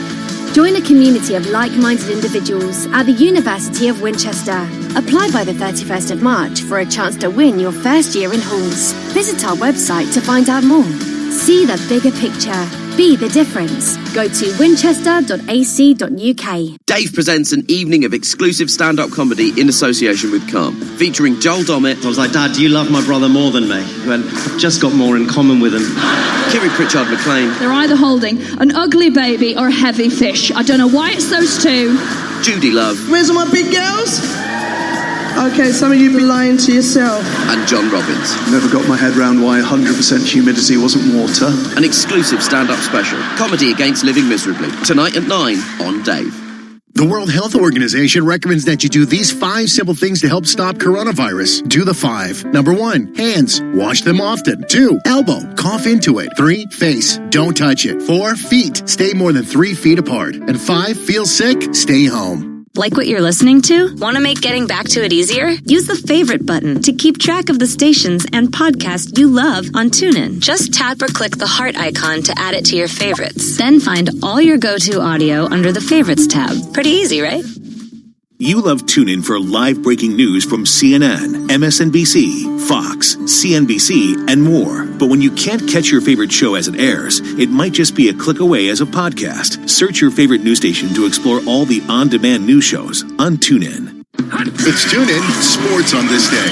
March 24th, 2019. Two-time American League MVP Mike Trout signs the biggest contract in North American sports history. A $426.5 million 12-year extension with the Los Angeles Angels. You know, when it came down to it, it was about, family. And I just, seeing everybody and knowing that I'll be here, for a long time, and it means a lot. To listen to conversations breaking down the moments just like this, click on sports to be part of the discussion on TuneIn. Securities attorneys and investment bankers prepare, file, and disseminate regulatory and disclosure documents, such as registration statements, M&A documents, and mutual fund prospectuses and reports. Command provides a full range of services to help you effectively complete your deal, meet your disclosure requirements, and achieve your shareholder communications objectives. Visit our website at commandfinancial.com and learn how we're evolving, not only with the times, but also with your business requirements. Command Financial, redefining financial printing. Elite advisory firms rely on BNY Mellon's Pershing to meet the needs of their most complex clients. Karen Novak, Chief Operating Officer at Pershing Advisor Solutions, explains how.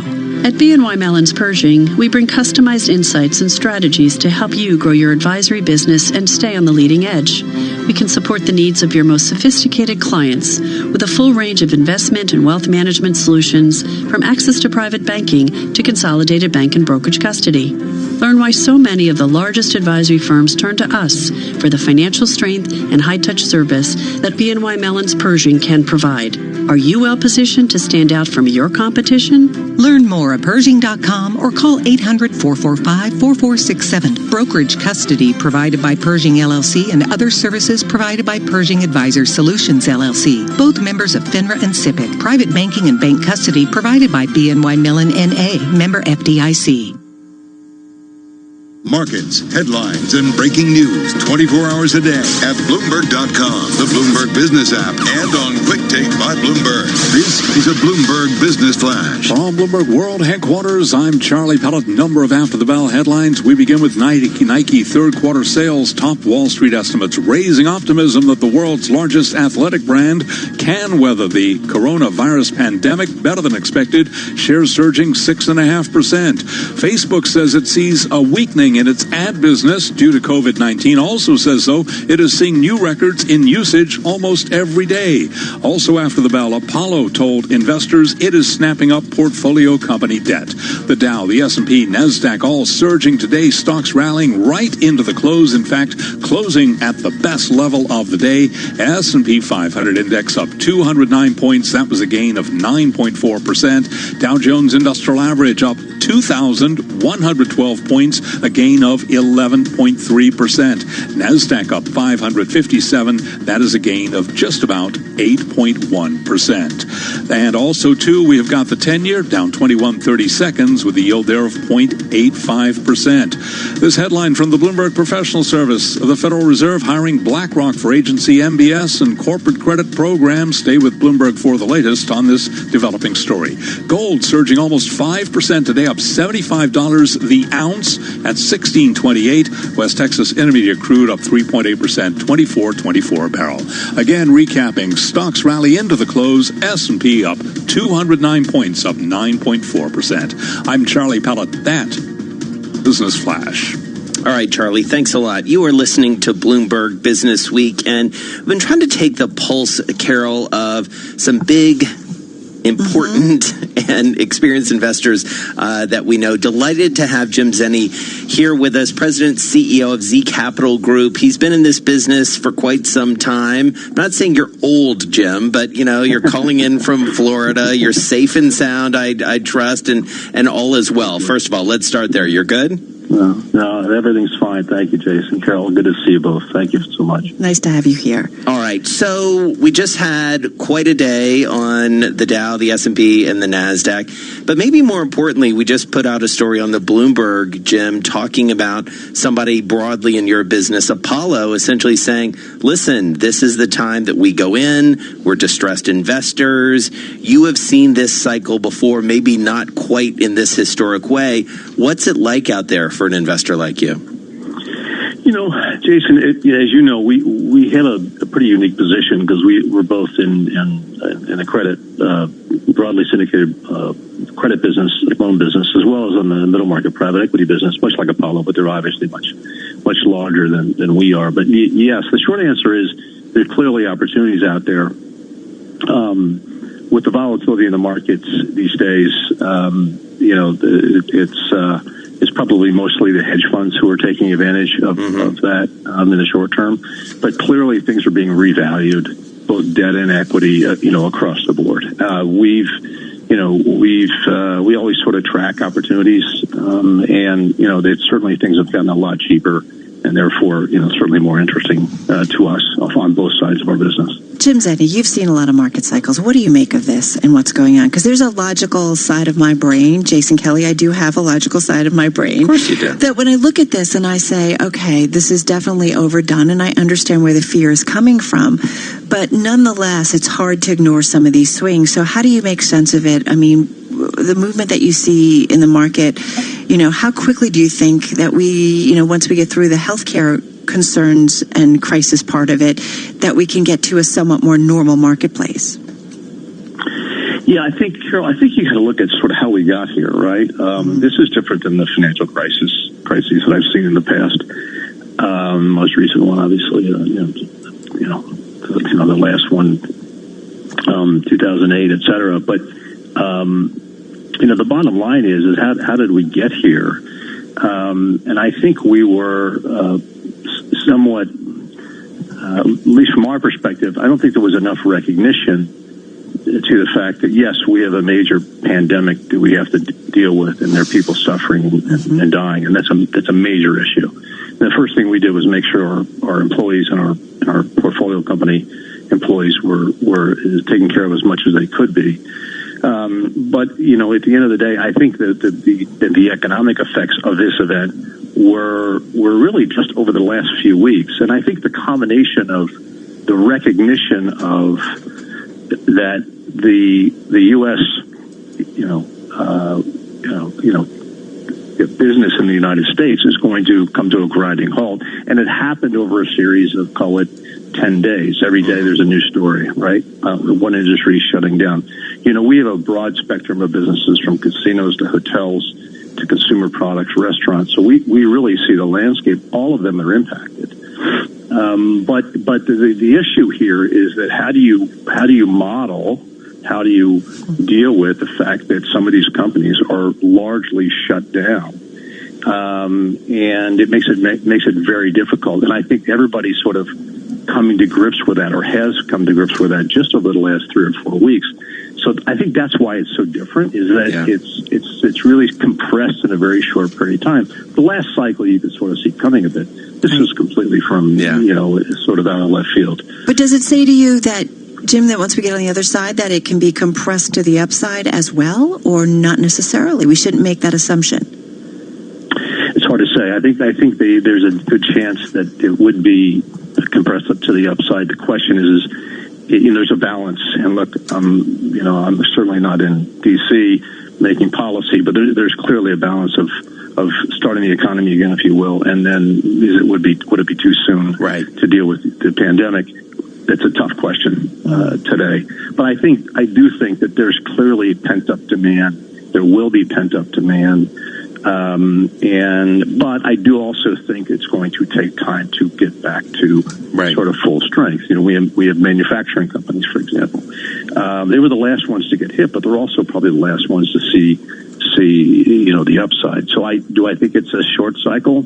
We're planning on sort of through the end of the year from a cash flow standpoint, from a planning standpoint, just to be on the safe side. But we're sort of hoping that's much less than that. And when you're doing that planning, is that sort of like pulling down credit lines? Like, what does that look like, sort of prepping for the rest of the year, Jim? Unfortunately, it means, to be honest with you, Jason, impacts in employees. We have furloughed a lot of people, like a lot of people have. I mean, that's a difficult thing for us and lots of people. People are losing their job, unfortunately, very quickly, no notice. And that's sort of unprecedented.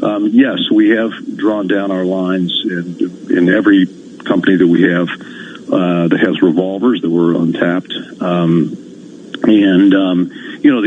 The other cycle that private equity is dealing with right now is that we're getting close to the end of the quarter. Right. So as you draw down lines, you have to make sure that, your companies are in covenant breach, et cetera, et cetera, et cetera. So it became very, very complicated very quickly. But yes, we've drawn down all the lines that we could. All right. Well, we hope you keep us posted. Always good to get your perspective. As you say, Jim, across the industries that you're dealing with, it's one of the reasons we love talking to private equity and credit guys, because you've got insights across the board from manufacturing to gaming to hospitality and restaurants. As you say, good luck out Take there. care. We look forward to catching up. I will give a shout out to Jim. He is a member of our Brackets for a Cause team. We're going to have some news on that coming up before too long. But in the meantime, for those of you with us in San Francisco, New York, on YouTube and on SiriusXM. Stick with us. Bloomberg Business Week is going to continue, but if you're on 99.1 in Washington, D.C., Sound On with Kevin Cirilli. That's coming up at the top of the hour. We've got some good conversations coming up here. I mean, not to brag, Carol, but, we want people to hang around. Well, we promised you we were going to talk with leaders like Jim and like Sion, and so we've got another leader coming up, Mark Patricoff, founder of Patricoff Company, very involved in the media world, the sports world, the streaming world, so we're going to get his insight as well. You are listening to Bloomberg Business Week. A pack needs someone to follow. The happy family of 3 were about to welcome a new member. That's right, they were finally getting a dog. Buy on eBay, dog bed from £12. First, they had to make a few adjustments. Sell white rug. And prepare the kids for the reality of owning a pet. Buy biodegradable poop bags from under £6. Everyone instantly fell in love with little Rocky. Unfortunately, little Rocky fell in love with a cushion. Buy, sell, eBay. Delivery costs may apply. Coronavirus is affecting us all. During this difficult time, we're helping critical workers to make essential journeys by public transport. So, from Monday the 23rd of March, TfL will be operating a gradually reduced service on our network. Some stations will be closed so that we can keep key stations open. Night tube and night overground services have already stopped running, but our extensive night bus service will continue. The Waterloo and City line is now closed. We will keep you updated as our services change. Search TfL. I love dogs and cats. Short-haired, long-haired. I love you all, don't I, Bianca? But I don't love cat hair all over my carpet, which is why I got a job testing vacuum cleaners in the Witch Test Lab. We rub an exact amount of real pet hair into an exact area of real carpet to see which vacuum cleaners really suck it up. And the vacuums that perform best are the only ones we recommend for your home. Which.co.uk. Our tests find you the best. Imagine winning 10 grand. Yes! With Set for Life, you could win 10 grand every month for 30 years. Get in! Amazing! Woo! Yes! Sweet! Unbelievable! Play Thursday, and you could make every month amazing with Set for Life and the National Lottery. Your numbers make amazing happen. Prize may be capped. Rules, procedures, and game-specific rules apply. Players must be 16 or over. Bloomberg.com, on the Bloomberg Business app, and on Quick Take by Bloomberg. This is Bloomberg Radio. From Bloomberg World Headquarters, I'm Charlie Pellet. Lots of after-the-bell news. Nike rallying in late trading after e-commerce growth helped third-quarter sales beat Wall Street estimates, laying out a blueprint for how the athletic giant could cope with the coronavirus pandemic worldwide. Nike shares up now by roughly 6%. Facebook says it's seeing, quote, a weakening in its ad business for some key geographies as a result of the COVID-19 pandemic. Stocks had their best day in almost a dozen years as investors rediscovered their appetite for risk, with Congress closing in on an unprecedented spending bill to prop up the slumping economy. The Dow surged 2,112 points. That was an advance of 11.3%. S&P 500 index up 209 points, a gain of 9.4%. NASDAQ up 557 points. That was a jump of 8.1%. 10-year down 19/32, the yield on the 10-year 0.84%. Gold now lower by 0.2%, $16.29 the ounce. Big day for crude. West Texas Intermediate surging 4.1%, $24.33 a barrel, up today by 97 cents. Savita Subramanian is head of U.S. equity strategy and quantitative strategy at Bank of America Merrill Lynch. And on Bloomberg Television this morning, she told us it is a great environment for stock pickers. A lot of this is just about positioning, de-risking, taking down exposure to equities. We've seen a lot of ETF outflows, so I think what that's done is it's also just kind of punished swaths of stocks rather than distinguishing between, more cyclical versus defensive companies.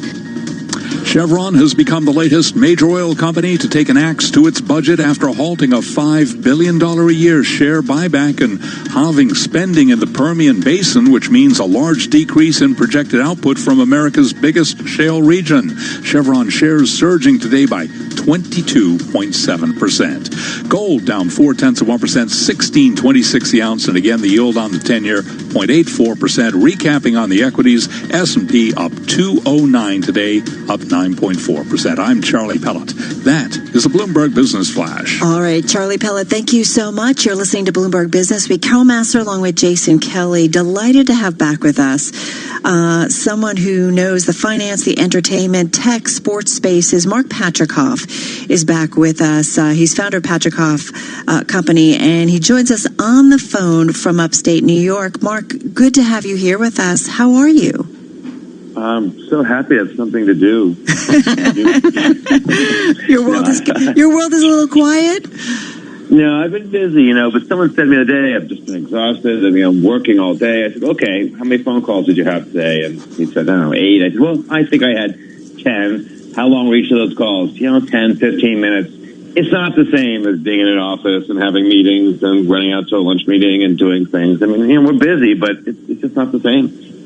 Well, and let's talk a little bit about the sports world, which you know so intimately, Mark. I mean, we were talking with Paul Rabel yesterday of the Premier Lacrosse League, and obviously he's dealing with the sort of global shutdown, trying to plan his season. We've never seen anything like this, certainly in our lifetimes, of this duration when it comes to sports. What's the net effect of that? How do you get your arms around it?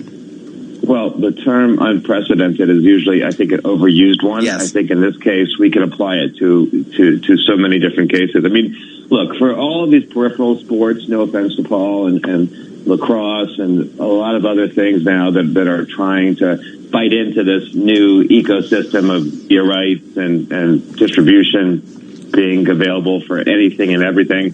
I think it's going to be a real challenge. I think it'll be fine for the NFL and the NBA and Major League Baseball and soccer and hockey to find their footing. It's also very binary. We'll know when they're back because they'll play games. Yeah. These other kind of ancillary sports and different events that were filler content that seem to maybe have the future, I think it's going to be very, very hard to find media dollars. And, also for the audiences who are going to be suffering financially for a long time to come, buying tickets to things is going to be difficult. Yeah. And the NFL is going to, look, I love my football team, the Dolphins. I would be heartbroken not to have a season. I'll be fortunate enough to be able to pay for a ticket, but how are they going to fill these stadiums, even if we do get to play a season? So there's a ripple effect that's obviously really worrisome.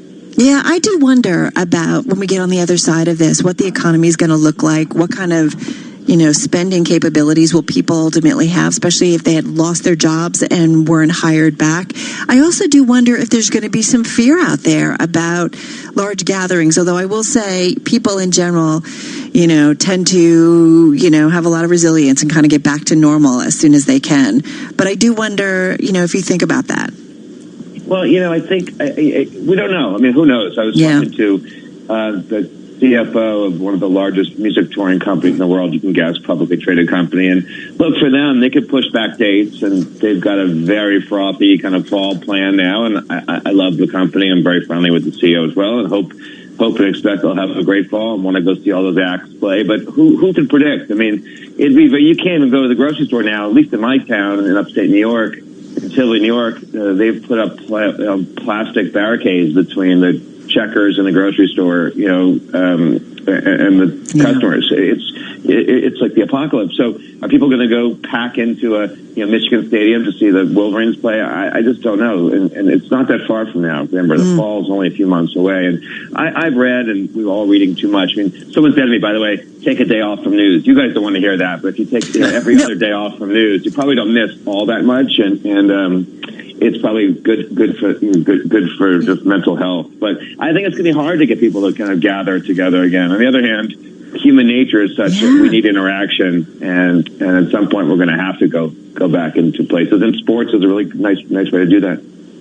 And so, one of the things that people are spending a lot of time doing, and last time you were with us, we were talking about the streaming wars. I mean, they've taken on sort of a whole new tenor as people are binge watching. People are trying to figure out, what to watch, when to watch it, how much to watch, which streaming service. You've got Netflix, I believe, with a bigger market cap than Disney at this point. What does this portend, or what does it mean in the short and the midterm for that side of the entertainment world? I mean, who knows? I mean, obviously, like everybody else, I've been watching a handful of things, and I was talking to a Hollywood manager yesterday who said, "This is fantastic. We're going to, write orders for 10 times the shows we would have in the past." I said, "Really? I'm surprised to hear that, because you can't shoot those shows right now. I mean, there's a lot of content that was created in the last 4 or 5 years, and a lot of money was spent. I tend to think that there's enough of a backlog to last for a while." So it's great for this period of time where we have these streaming services to lean on. I think it'll probably create a lot of goodwill for the consumer with the Netflixes and Hulus that may not have existed in the past. They're going to have to find some way to cut the prices too, though. So when that happens, what does that mean for their business models? I mean, everyone's going to have to find a way to contribute something back to to somebody else. So how are we all going to hold hands here and make life better? If it's cutting your price from $14 a month to $10 a month, well, that's going to have a major ramification long term on the stock price of Netflix and the market cap, therefore. So who knows? Well, and it's interesting, and we can get into this a little bit more because I know we're going to take a quick break and then we'll come back. But I do wonder if you look at things like this. We have one investor that we talk with, Kathy Wood, and disruptions in marketplaces often lead to innovation. And I do wonder if I've had a lot of conversations with people who are like, wow, look what you can do at home. I mean, we're doing a broadcast from home. I mean, do people kind of look at the world maybe a little bit differently? And as a result, there are opportunities. And just got about 30 seconds, then we'll come back and chat some more. Oh, yeah. I'll give you a quick answer to that. Is we are hosting for our 65 professional athlete clients an online accelerator program. So much like we're doing with the NBA for NBA players, we've done a very unique kind of customized version for our clients. So for any of our 65 athletes who have a business idea that they want to help develop, have help developing. We're doing that for them online, and you'd be surprised how many really cool, interesting ideas these professional athletes have. So if you take that and extrapolate that out to the world, people are sitting at home. I mean, I'm building a picture frame in my workshop. Someone else is writing a book. Someone else is developing an idea for a new broadcast company. Who knows? So sure, I hope a lot of great things are going to come out of this, and that's to be expected. All right, we're going to talk about entrepreneurship and much more on the other side, maybe talk a little politics as well with Mark Patricoff, founder of Patricoff Company. He's joining us on the phone from Tivoli, New York. We're going to continue our conversation next, and later on we're going to catch up with the CEO of Lifetime. In the meantime, out to San Francisco, Ed Baxter is there. He's got world and national headlines. Hey, Ed. Yeah, hi, Jason. Yeah, thank you. New York City Mayor Bill de Blasio is pleading for ventilators. Human impact. The fact that we could lose a life in minutes if there's not a ventilator. Even with the new supplies we have received and will receive this week. What does it tell us? It tells us we can get through this week. It tells us we can get into next week. He says April looks to be worse than March for total impact. The U.S. government says that it is delivering ventilators at this point. President Donald Trump says he wants a U.S. open for business by Easter. On Fox, he says people are worried about the economy. They're going to lose their jobs, maybe never to get them back. They're going to lose their businesses, never to get them back. We want to start up as soon as we can because we're going to have a very quick comeback if we do that. If we delay this thing out, you're going to lose more people than you're losing with the situation as we know it. But House Speaker Nancy Pelosi says doctors and scientists have made a determination on how to stop the spread. And for the president to make light of that as if it's like, well, so what? Some people will die, but the economy will grow. No, you hurt the economy if more people are sick. Meanwhile, a little sunshine on the battle over the stimulus bill, looking a bit more calm now. Senate Minority Leader Chuck Schumer says the current iteration is coming very close. It has unemployment insurance on steroids. This is a great plan. He says it'll pay salary for 4 months, also has a UX Tax Act fix and stimulus for telecom, hotels, cruise, and still more. Italy reporting 743 new deaths from the virus, cutting short a positive 2-day trend. And Japan's Prime Minister Shinzo Abe says he and the IOC have agreed to postpone the Olympics for 1 year. In San Francisco, I'm Ed Baxter on Bloomberg Radio. Ed, thanks a lot. You are listening to Bloomberg Business Week. So, Carol Massar, Jason here's Kelly. one thing I know. Yes. I don't know a lot, but here's one thing I know. Opportunities. Wall Street figures out a way to make money. It's what they do. I was thinking of Steve Schwartzman's book, too. This is what I thought about, because they found opportunities during the financial crisis. Steve Schwartzman's book. You got time to read? Yeah. Which we all do, maybe a little bit more of. Pick it up. It's good. Well, so this story by our Annie Massa, and talked about, she covers BlackRock. We've talked to her about a lot about these big investment managers, particularly those who play in the index fund space. That includes BlackRock. Yeah. So the Fed, the Federal Reserve, tapping BlackRock to shepherd several debt buying programs as the U.S. Central Bank works to revive an economy reeling from the spread of the coronavirus. We know the Fed has been in the markets big time over the weekend, before trading got underway on Monday. Big time, bazookas out, looking for ways to shore up all of the markets. And so BlackRock now is going to serve as an investment advisor and manage assets for 3 separate programs in the Fed's initiative. That is what this is like. This is BlackRock, sitting around a table saying, you know what customer I'd really like to have? I'd like to have the Federal Reserve. I mean, ring. Oh, hey, Larry Fink, it's Jay Powell on the phone. He's got an assignment for you. Listen, we had the president today meeting with the likes of Paul Tudor Jones, Steve Schwartzman, Ken Griffin at Citadel. I mean, this is the circle of people. I'm not being overly cynical here, maybe a little bit. These are the people who get called on to, answer the questions, but also to do the work and to get paid for it. This is how it works. Yeah, and for better or worse, this is how it works. Well, and the Fed's going to be out there buying credit, right? And this is what they're doing. So here they have an investment manager who knows something about it, knows how to manage it, and can be in this market. Because we're talking about, not small purchases, large purchases. So this is fascinating. And again, just reminds us, like we needed a reminder of the connections that are there, really, and often necessary between the financial community and government. This is Bloomberg.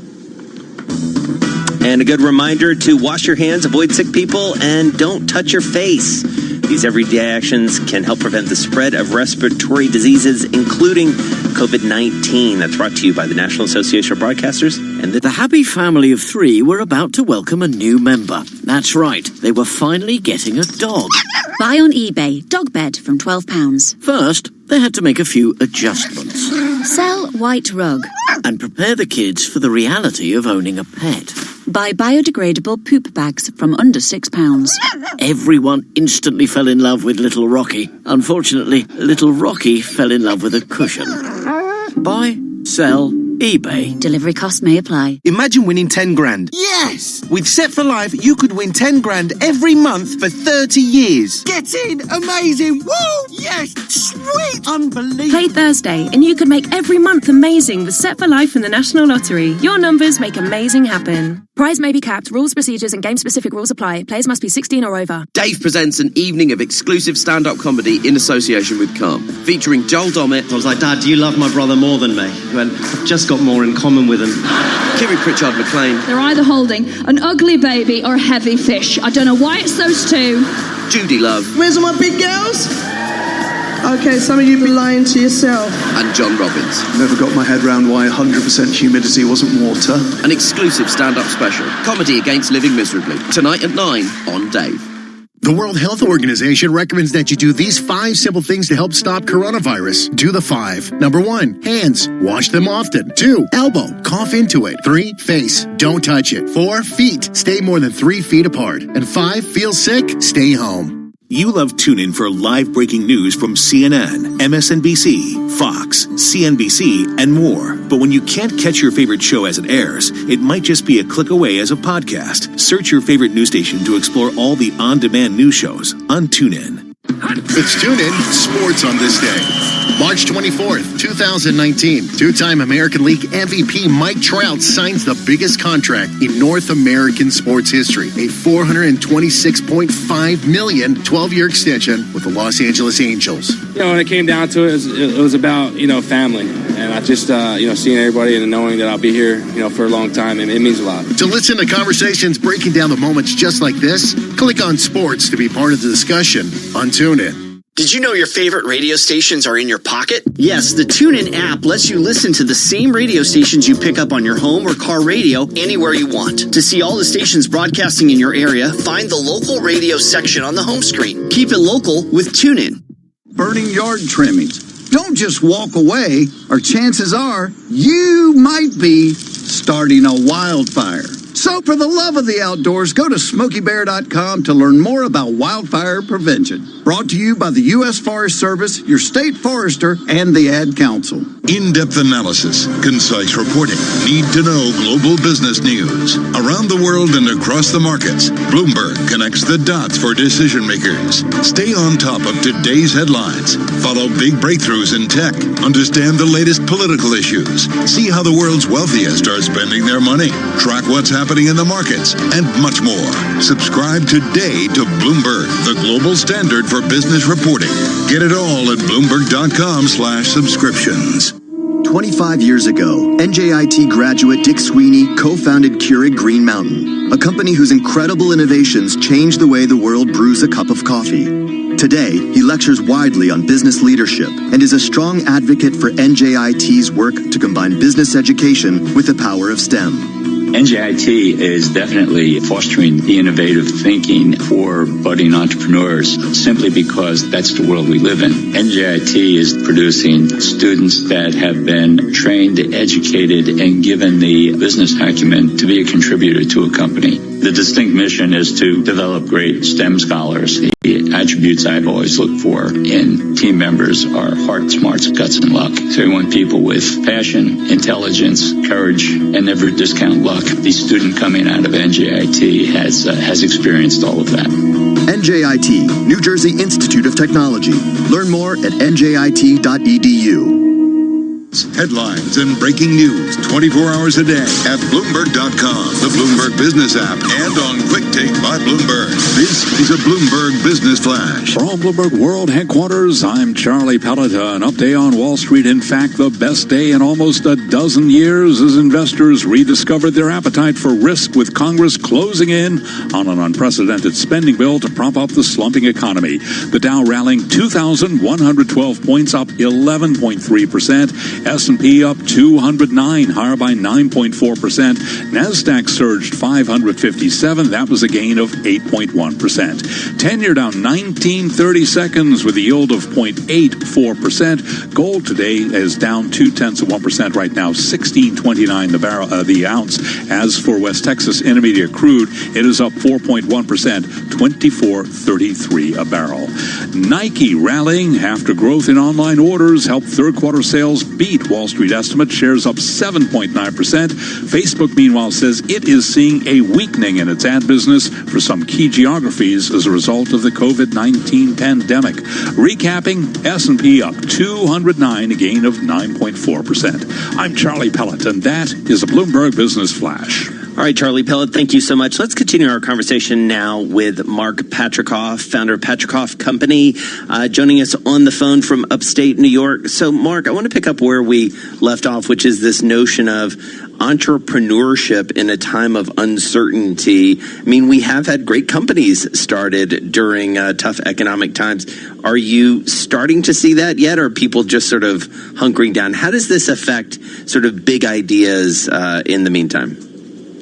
I think it's early to know what will come out of it, but I think history dictates that we can be confident great ideas will come from this for sure, and they will be coming from all kinds of places and in surprising ways. I remember coming out of a trip to Nairobi, where I was maybe 4 years ago, looking at some tech investment Microsoft was doing, and I'd flown over to look at this company, and my driver back to the airport when I were talking, and ended up pulling over to the side of the road to show me some new installation in the slums in Nairobi. This American kid had gone over and learned that basically there were no public toilets at all in the Nairobi slums, and he had started a company finding local managers and putting very basic porta-sands and building a network of these porta-sands and being able to clean them once a week and so forth, and built a $80 million business in 2 years. I mean, pretty genius, and added value to the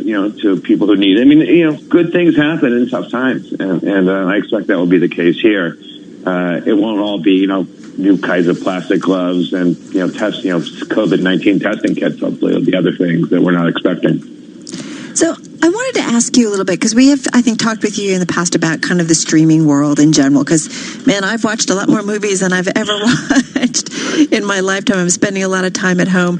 But it's funny, my husband and I were having a conversation about Apple, and it's like, they still really seem to be hurting for content. And then you've got Disney, who's got tons of content. I do wonder, in this environment, though, it is an opportunity potentially, especially since we've got these streaming wars going on, for someone to really solidify a position, especially one of the newer entries. I mean, the problem is it's such a hit thing, because, HBO was puttering along for 30 years, and all of a sudden The Sopranos came, and all the when we're talking about HBO and off of The Sopranos, they launched 5 other shows. I mean, it's hard. There is an art that you can't just come up with a recipe and say we're going to make this work and it's going to be a hit and therefore we'll be successful. So the antidote to art is volume, and that's what we've seen. So it's an expensive and risky strategy.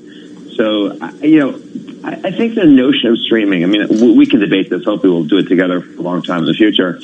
I think the word streaming has replaced the word television. So I think we've got to stop separating them to such an extent. I mean, the computer screen and the television screen are kind of the same thing these days. It's just content. So how different really do you think Netflix and HBO or Fox and Hulu are really? I mean, pull and push and, appointment-based programming, which is, the live stuff, which is really what matters. I mean, to me, it's kind of live and everything else. And the live stuff is what commands these incredible amounts of money and for media rights, and everything else is in a battle for only a set number of eyeballs. And it's going to be interesting, of course, now that we're all home watching television, to see what are the new hit shows. But there's no reason to think that just because you're Netflix and you spent all this money, you're going to have the next hit. Like, volume does not guarantee that you'll have it over some niche network that might find it. Who knows? Maybe Naked and Afraid is the best show, to come up. Those producers might come up with the next best show, and that show might be on some third-tier digital channel that you and I, at least, or three of us, haven't heard of before. Who knows? So, Mark, I feel like we'd be delinquent if we didn't ask you a little bit about the world of politics. You know it so well. You're a student of it and understand a lot of the nuances. We are in a presidential election year. What does the current backdrop portend, if you can sort of predict or make some observations about that? Well, look, I find the whole thing to be so incredibly disappointing. And this is no offense to Joe Biden. I'm a Democrat, and happy for him. He's a good human being. It's just, he's swung and missed so many other times that at least he made contact this time. And for whatever reason, he's the last one standing. The fact that we are left with these two choices, Donald Trump and Joe Biden, tells you a lot about where we are as a society. If this is the cream of the crop, is a scary value proposition to young people who are trying to see a future. The politicians are supposed to paint a future for us, but that how they see the future, and that picture gets painted, and we're supposed to pick and choose. And right now, that's a pretty poor set of artists. I think it's very disappointing. 78-year-old, 77-year-old, white men who don't really speak, I don't think, for the country at large, but yet that's who we have. So it tells you something. It's just kind of broken. And at the end of the day, I certainly hope we'll have a more rational, more honest, more predictable person in the White House a year from now.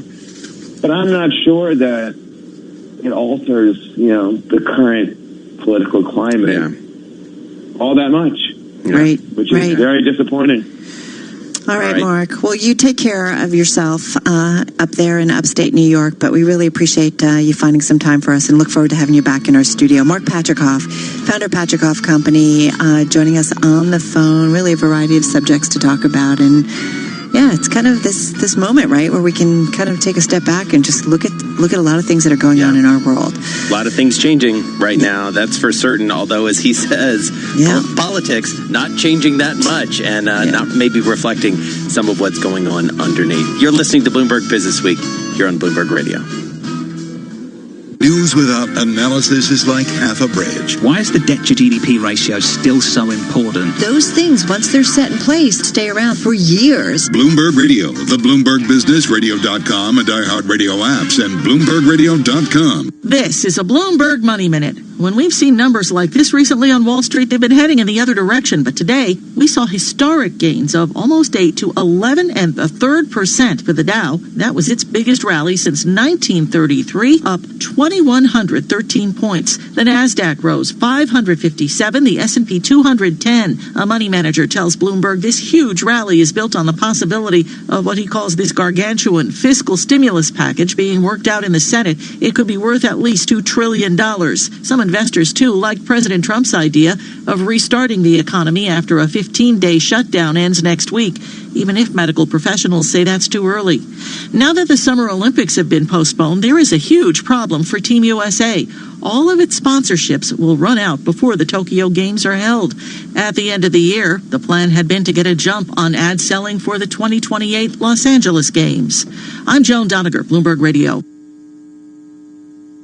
To buy your home, you became... The happy family of 3 were about to welcome a new member. That's right, they were finally getting a dog. Buy on eBay, dog bed from £12. First, they had to make a few adjustments. Sell white rug. And prepare the kids for the reality of owning a pet. Buy biodegradable poop bags from under £6. Everyone instantly fell in love with little Rocky. Unfortunately, little Rocky fell in love with a cushion. Buy, sell, eBay. Delivery costs may apply. The World Health Organization recommends that you do these 5 simple things to help stop coronavirus. Do the 5. Number 1, hands. Wash them often. 2, elbow. Cough into it. 3, face. Don't touch it. 4, feet. Stay more than 3 feet apart. And 5, feel sick? Stay home. This week on the New Yorker Radio Hour, we're taking a deep look at the way the coronavirus pandemic has rippled through every aspect of our lives, seemingly in a matter of days and weeks. Whether you're working from home, not working, or have to go to work, COVID-19 has changed everything. Listen to this episode of the New Yorker Radio Hour on TuneIn today.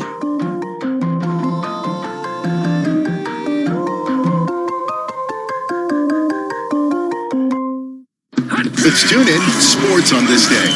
March 24th, 2019. 2-time American League MVP Mike Trout signs the biggest contract in North American sports history. A $426.5 million 12-year extension with the Los Angeles Angels. When it came down to it, it was about, family. And I just, seeing everybody and knowing that I'll be here, for a long time, it means a lot. To listen to conversations breaking down the moments just like this, click on sports to be part of the discussion on TuneIn. Like what you're listening to? Want to make getting back to it easier? Use the favorite button to keep track of the stations and podcasts you love on TuneIn. Just tap or click the heart icon to add it to your favorites. Then find all your go-to audio under the favorites tab. Pretty easy, right? Evolving to keep ahead of the curve. At Command Financial, we are redefining financial printing by providing industry-leading expertise, leveraging technology, and honing processes and best practices. Every day, Command helps SEC registrants, as well as members of their working groups, including securities attorneys and investment bankers, prepare, file, and disseminate regulatory and disclosure documents, such as registration statements, M&A documents, and mutual fund prospectuses and reports. Command provides a full range of services to help you effectively complete your deal, meet your disclosure requirements, and achieve your shareholder communications objectives. Visit our website at commandfinancial.com and learn how we're evolving, not only with the times, but also with your business requirements. Command Financial, redefining financial printing.